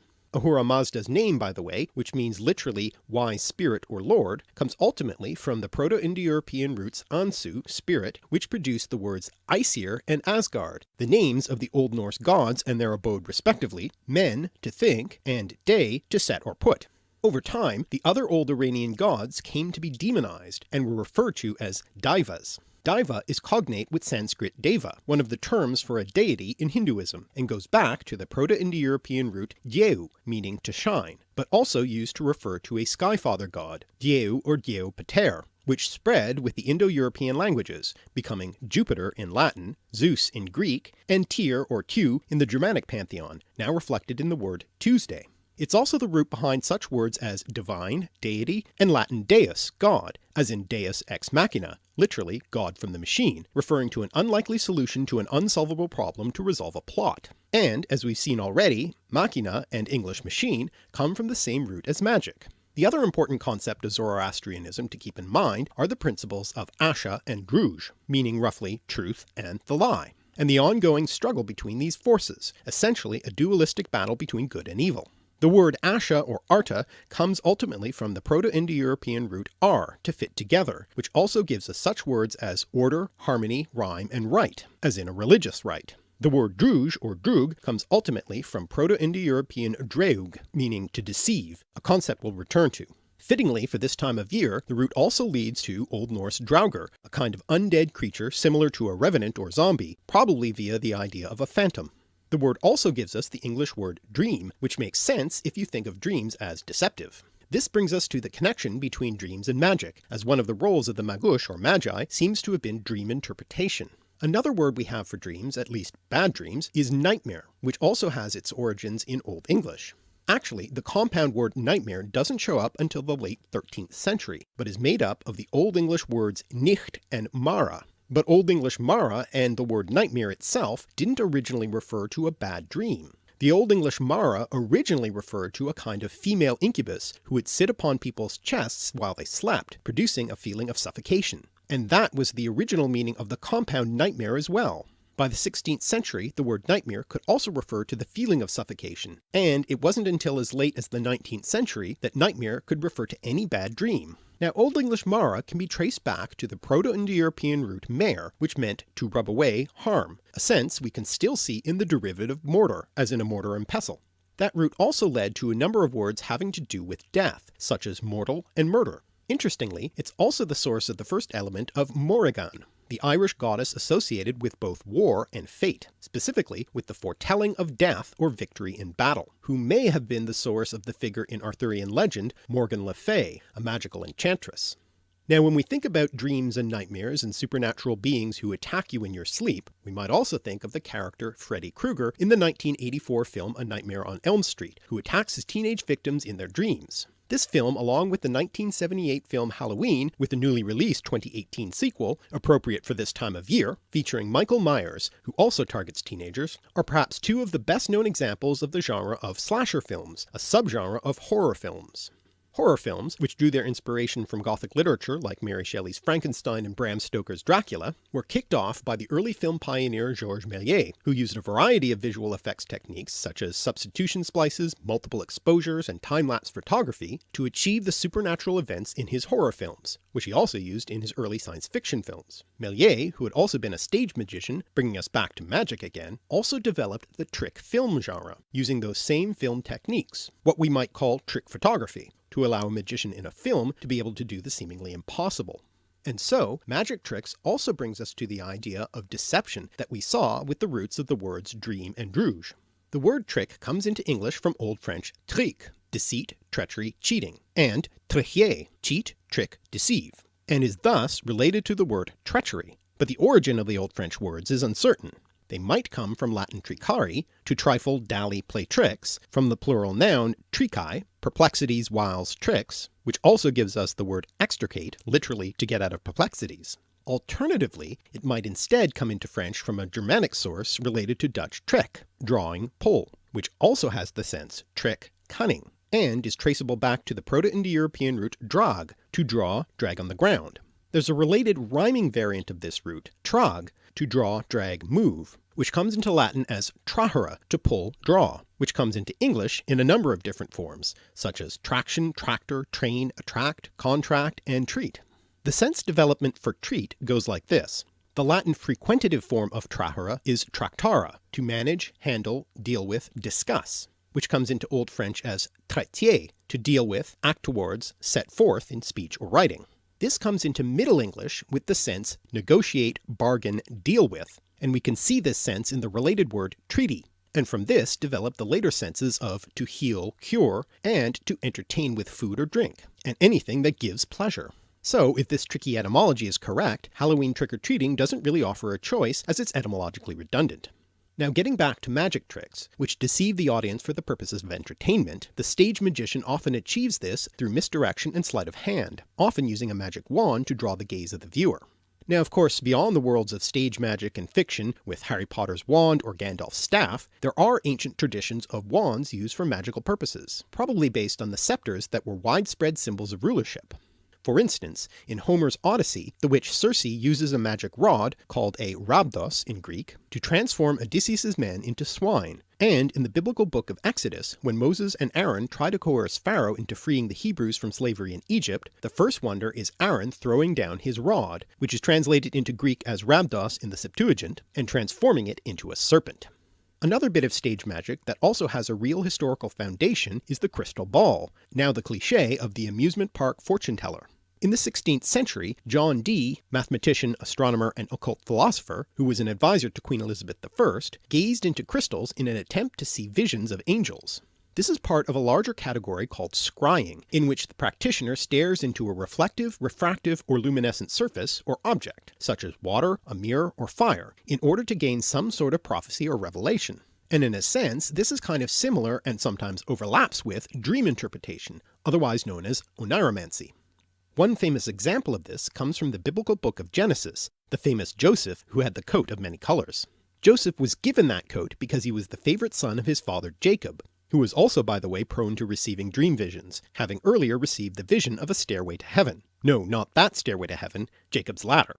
Well, in addition to receiving that technicolor sign of his father's favoritism, Joseph also had two dreams which symbolically showed his brothers bowing down to him. So his brothers were naturally jealous of him and sold him into slavery, and convinced their father that he was killed by wild beasts. Through a series of adventures in Egypt, in which Joseph accurately interpreted the prophetic dreams of fellow prisoners, and later interpreting the dream of the pharaoh predicting 7 years of abundance followed by 7 years of famine, thus advising him to store up surplus grain, Joseph was made vizier of Egypt. Now, during that famine, many people came to Egypt to purchase grain, including Joseph's brothers. So Joseph devised a trick for them, planting a silver cup in the sack of one of his brothers and then pretending it was stolen. When Joseph's steward found the cup in the possession of the brothers, he said it belonged to his master and was the cup Joseph used for divination, in other words, scrying. Well, in the end, Joseph was reunited with his brothers and father, but his prophetic dream had come true. His brothers did bow down to him as vizier. And this isn't the only ancient story of a cup being used for scrying. In Persian mythology is the Cup of Jamshid, a magical cup that contained the elixir of immortality and was also used for scrying. Many Persian literary texts describe this cup being used by Jamshid and other mythological kings, including in the Shahnameh, the great national epic of Greater Iran, which tells the mythological and historical past of the Persian Empire, including the life of the prophet Zarathustra. Which brings us back once again to Zoroastrianism and prophecy. The word prophecy comes from Greek pro, before, and phanai, to speak, and a particularly deceptive form that essentially tricks its recipient is the self-fulfilling prophecy. One of the most famous literary examples of this is in Shakespeare's Macbeth, in which Macbeth gets the prophecy from the witches that he will become king, and then goes on to make it happen by killing the king and usurping the throne. In Oedipus the King, by the Greek playwright Sophocles, in order to avoid the prophecy that the baby Oedipus will grow up to kill his father, his parents leave the baby to die on a mountaintop. But he is rescued and given to surrogate parents, with the result that when Oedipus grows up and gets the prophecy that he'll kill his father and marry his mother, he leaves his supposed parents to avoid it, and ends up fulfilling both prophecies. Or, if you want a more recent example, to return to Harry Potter again, in reaction to the prophecy that a child born on a certain day will kill him, Voldemort tries to murder the infant Harry, thus making Harry the one who is eventually able to defeat Voldemort. Now, one of the reasons that self-fulfilling prophecies work is that they give the receiver the confidence to make those events happen, as in the case of Macbeth.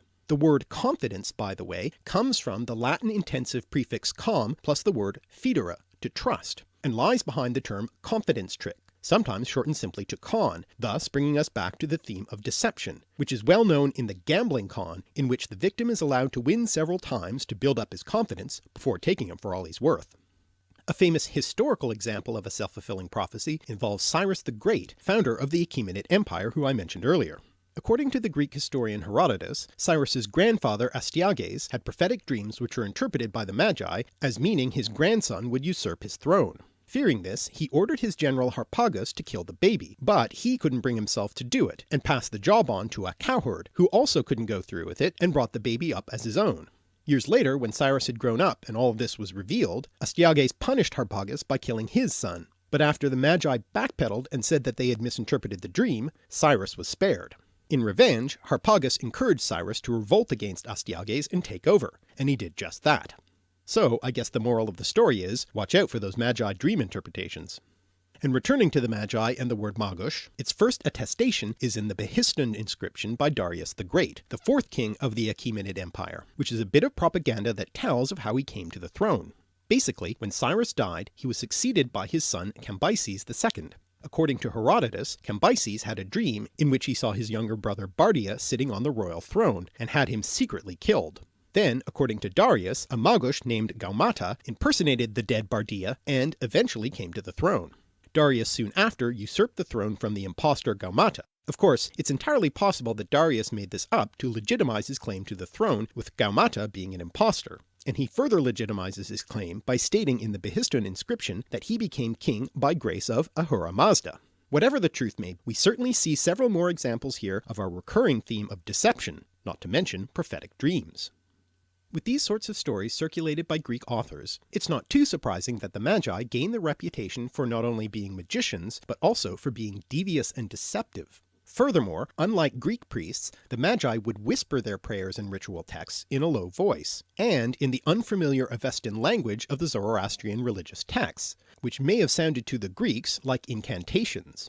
Interestingly, the native Greek word for magic, goeteia, with goes meaning sorcerer, or literally one who howls out enchantments, comes from the Greek verb goon, to wail, groan, weep, from a Proto-Indo-European root that meant to call or cry.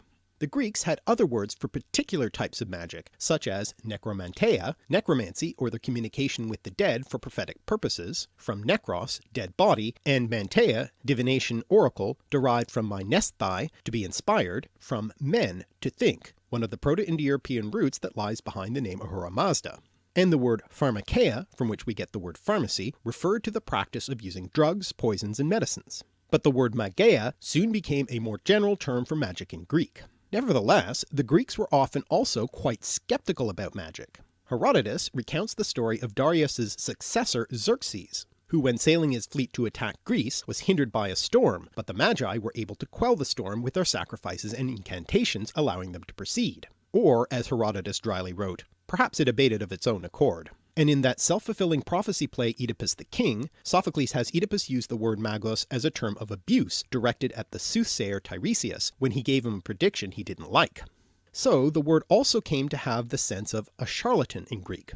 The Magi in the biblical nativity narrative probably originally implied the use of magic and astrology, since they predicted and located the Christ child from the stars. But in later Christian traditions, the Magi are often rendered as the three kings, or the three wise men, reflecting later Christianity's discomfort with magic, which they held to be the work of the devil.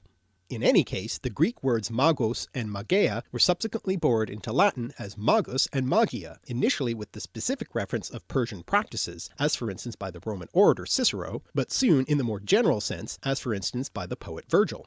Interestingly, Virgil came to have a rather magical reputation himself. A practice arose of using Virgil's writings for a form of bibliomancy, that is, divination using books, called specifically sortes Virgilianae, or Virgilian lots. Basically, the way it works is, you take a text and randomly pick a passage from it, by for instance balancing a book on its spine and letting it fall open to a random page, and that passage would give you your prediction or answer to your question. Virgil wasn't the first author to be used this way. The Greek poet Homer is the source for the sortes Homericae, with the philosopher Plato reporting a similar form of this being used by his former teacher Socrates to predict his day of execution, but the practice continued into the Roman era. Later on, Christians would use the Bible for the Sortes Sanctorum, but the Sortes Virgilianae was the most popular technique, with one early example being Hadrian's use of it to judge the Emperor Trajan's attitude toward him, when it correctly predicted that he would be adopted by the emperor as his heir.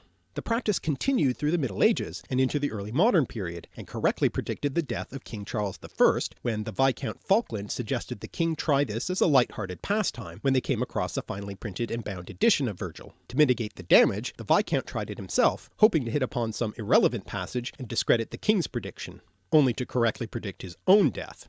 I guess with divination, you should be careful what you ask. The really surprising thing here, though, is that in the Middle Ages, Virgil came to be thought of as a magician himself, and numerous stories and legends that had nothing to do with the poet's own biography sprang up about Virgil being an astrologer able to predict the future and a wizard able to perform great feats of magic. Some of the things that sparked this belief were the mystic element in Book 6 of the Aeneid and the prophetic nature of his fourth eclogue, which Christians took as prophesying the coming of Christ.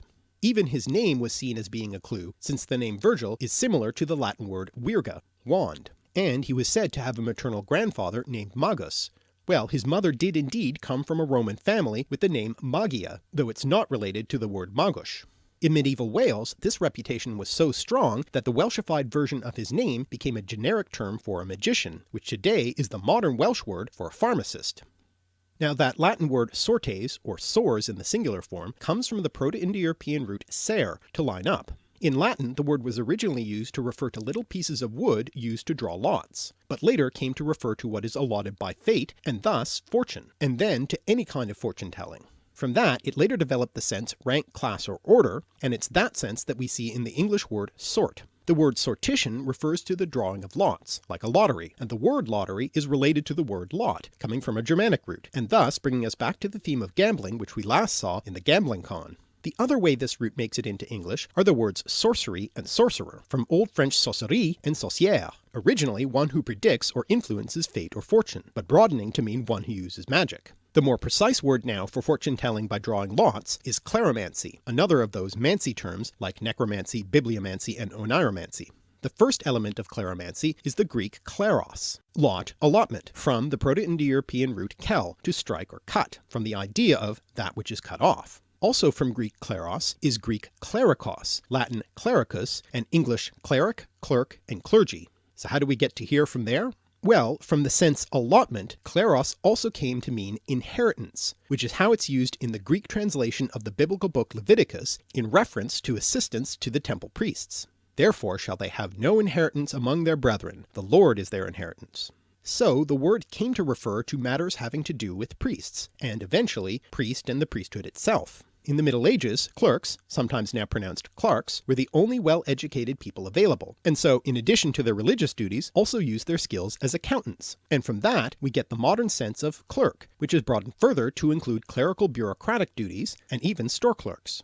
The word cleric was reborrowed into English to replace clerk, which had thus become ambiguous. But clergy brings us back to the theme of priests, like the original role of those magi, though the clergy probably don't engage in kleromancy in spite of the etymology. Probably. So far we've talked about priests and other male magicians, but what about witches? The word witch obviously carries a lot of baggage with it. For one thing, it's a gendered word referring specifically to women, and beyond its main magical sense, witch or old witch can be used as a contemptuous term for a disliked woman. Though it should be noted that in more recent times there has been an attempt to reclaim the word witch in a more positive context, as for instance is sometimes done by the neo-pagan world of Wicca, and in the Harry Potter world. Hermione is indeed the most gifted witch of her generation. Witches in the Middle Ages and early modern periods were suspected of many things, including preventing conception in women and attacking male fertility, sometimes actually stealing men's penises, storing them in large chests, or in birds' nests in trees. Historically, many women have been persecuted for the supposed crime of witchcraft, justified in part by the 15th century Christian treatise Malleus Maleficarum, the witch's hammer. And you can tell it's specifically women targeted here because of the feminine Latin ending arum. It's hard to know how many women were persecuted, tortured, and burned during the witch hunts of the 15th to 18th centuries, but some estimates place it at 60,000 to 200,000 to even as high as several million. And it's perhaps little surprise that the word wicked is derived from the same Old English root that produced the word witch. I guess you could say that wicked witch is etymologically redundant. Witch comes from the Old English word witcha, meaning witch, which has the masculine form wicca, meaning male witch or wizard, from which we get the modern word Wicca in reference to neo-paganism. It should be pointed out that there is no historical line of connection for this word from Old English to the present, with the word having been reintroduced into modern English in the early 20th century. The further etymology of the word witch is very disputed, with many suggestions being made. The Brothers Grimm, who I suppose would know a thing or two about witch stories, propose that Old English witcha and wicca come from the Proto-Indo-European root wake, to separate or divide, reflecting the practice of cleromancy, which according to the Roman ethnographer Tacitus was part of early Germanic religious practice. But Indo-Europeanist Calvert Watkins proposed that it comes from the root weg, meaning to be strong or lively, in the sense of to wake or rouse, reflecting the practice of necromancy, in other words one who wakes the dead. If true, which would be cognate with wake, watch, and wait, as well as vegetable, which is probably not the sort of thing you give out to trick-or-treaters dressed up as witches. And though there are numerous other suggested etymologies, I'll give you just one more, that it might be traced back to a homophonous root wake, which in this case means consecrated or holy, and has a number of other derivatives connected to religion and magic. For instance, German Weihnachten, literally holy night, used specifically in reference to Christmas. But we'd better leave Christmas aside because this is Halloween. And Latin victima, and English victim, in reference to animals used in religious sacrifices. But most interestingly for our purposes, the words guile and wile, both referring to deceit or trickery, which would then be akin to Old English wigle, divination, sorcery, but which also bring us back to our ongoing theme of deception. But there are a lot more terms for male magic practitioners. In the Harry Potter world, that would be wizard, but wizard has more of a positive connotation, so for a better parallel to witch, let's turn to the word warlock. Interestingly, the word didn't originally have any connection to magic. In Old English, the word warloga meant traitor, liar, oathbreaker, reminding us again of the theme of deception, and by extension it was sometimes used to refer to the devil. It's only later in the 16th century in Scots that the word came to be used as the male equivalent of a witch. Etymologically, it breaks down into two elements, the second of which is leogan, to lie, which also gives us the word lie. The first element is war, faith, fidelity, agreement, from the Proto-Indo-European root verao, true, trustworthy, which also leads to the Latin word veritas, sometimes thought of by the Romans as the personification of truth, and related to such English words as verify and veracity. So literally, a warlock is a truth liar. Now this brings us back to the concept of truth, the opposite of lies and deceptions, opposing ideas which you'll remember as the opposing forces in Zoroastrian Asha and Druj.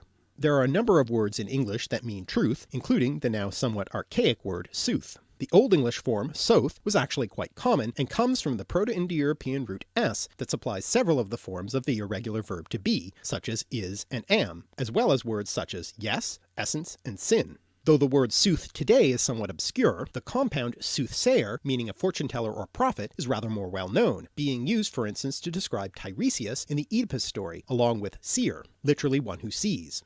The word truth itself has a fascinating etymology. It goes back to the Proto-Indo-European root dero, to be firm, solid, steadfast, which also has the specialized senses of tree and wood, especially oak, including the word tree itself.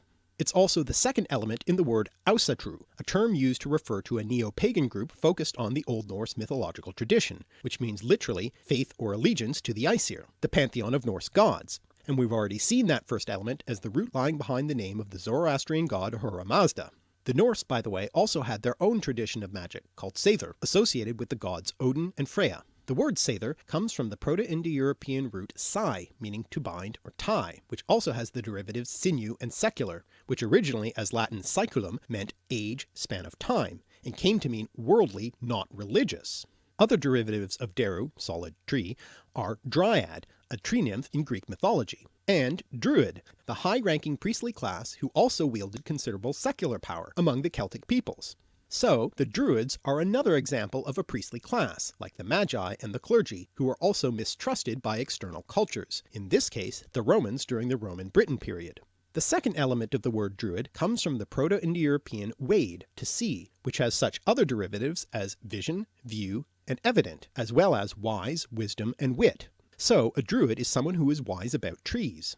And from the word wise, we also get, in the Middle English period, the word wizard, literally a wise man, but it soon gained the more specific sense of a magician. Also from this root, we get the Old English term witenagemot, referring to the council of advisors to the king in Anglo-Saxon England, who technically were in charge of electing the kings. Though this political body didn't survive past the Norman conquest of England, it seems to have been the inspiration behind J.K. Rowling's Wizengamot, the wizard court of law in the Harry Potter world, obviously also playing off the word wizard. But, as we've seen, the word wizard comes from the same root anyway. And in any case, the wizards we know today, such as Albus Dumbledore and Gandalf, are also quite wise, and indeed witty. And all this talk about wizards and magic brings us to our conclusion, tying many of these elements together, specifically to the deck-building game Magic the Gathering, published by the games company Wizards of the Coast, who, by the way, are also the current publishers of Dungeons & Dragons, after they bought out its original company TSR. In various versions of D&D, different levels of magicians or magic users, as they were called in the game, were known by specific words, many of which we've covered in this video, such as seer, magician, enchanter, warlock or witch, sorcerer, necromancer, and wizard.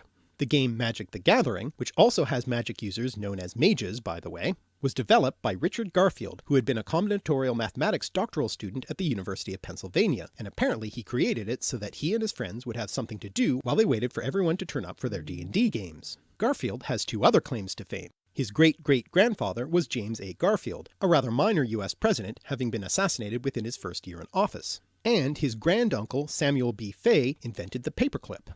Unless you ask the Norwegians, who have their own candidate for this honour, Johan Valar, whose version of the paperclip was adopted as a symbol of resistance against the Nazis, after pins or badges bearing national symbols were banned. As for Magic the Gathering itself, it originally had an aspect of gambling, since according to the original rules one was supposed to ante up a card in order to play, which the winner would then be able to claim at the end of the game. And even now the packs come with random assortments of rare cards which can be quite valuable. So whether it's card tricks or tarot cards, or the 3-card Monte Con or Magic the Gathering, or all the way back to exotic Zoroastrian priests and self-fulfilling prophecies, falsely accused witches and crystal ball-gazing wizards, it seems perhaps that for magic, luck, deception, and shifting perceptions have always been on the cards. Thanks for watching. My special thanks to my friend and fellow YouTuber Andrew of Religion for Breakfast, who suggested this topic, and helped me out with the crucial definition of magic. Why not check out his video, What is the History of Magic Wands, for more on that topic. If you've enjoyed these etymological explorations and cultural connections, please subscribe and click the little bell to be notified of every new episode. And check out our Patreon, where you can make a contribution to help me make more videos. I'm @alliterative on Twitter, and you can visit our website, alliterative.net, for more language and connections in our podcast, blog, and more.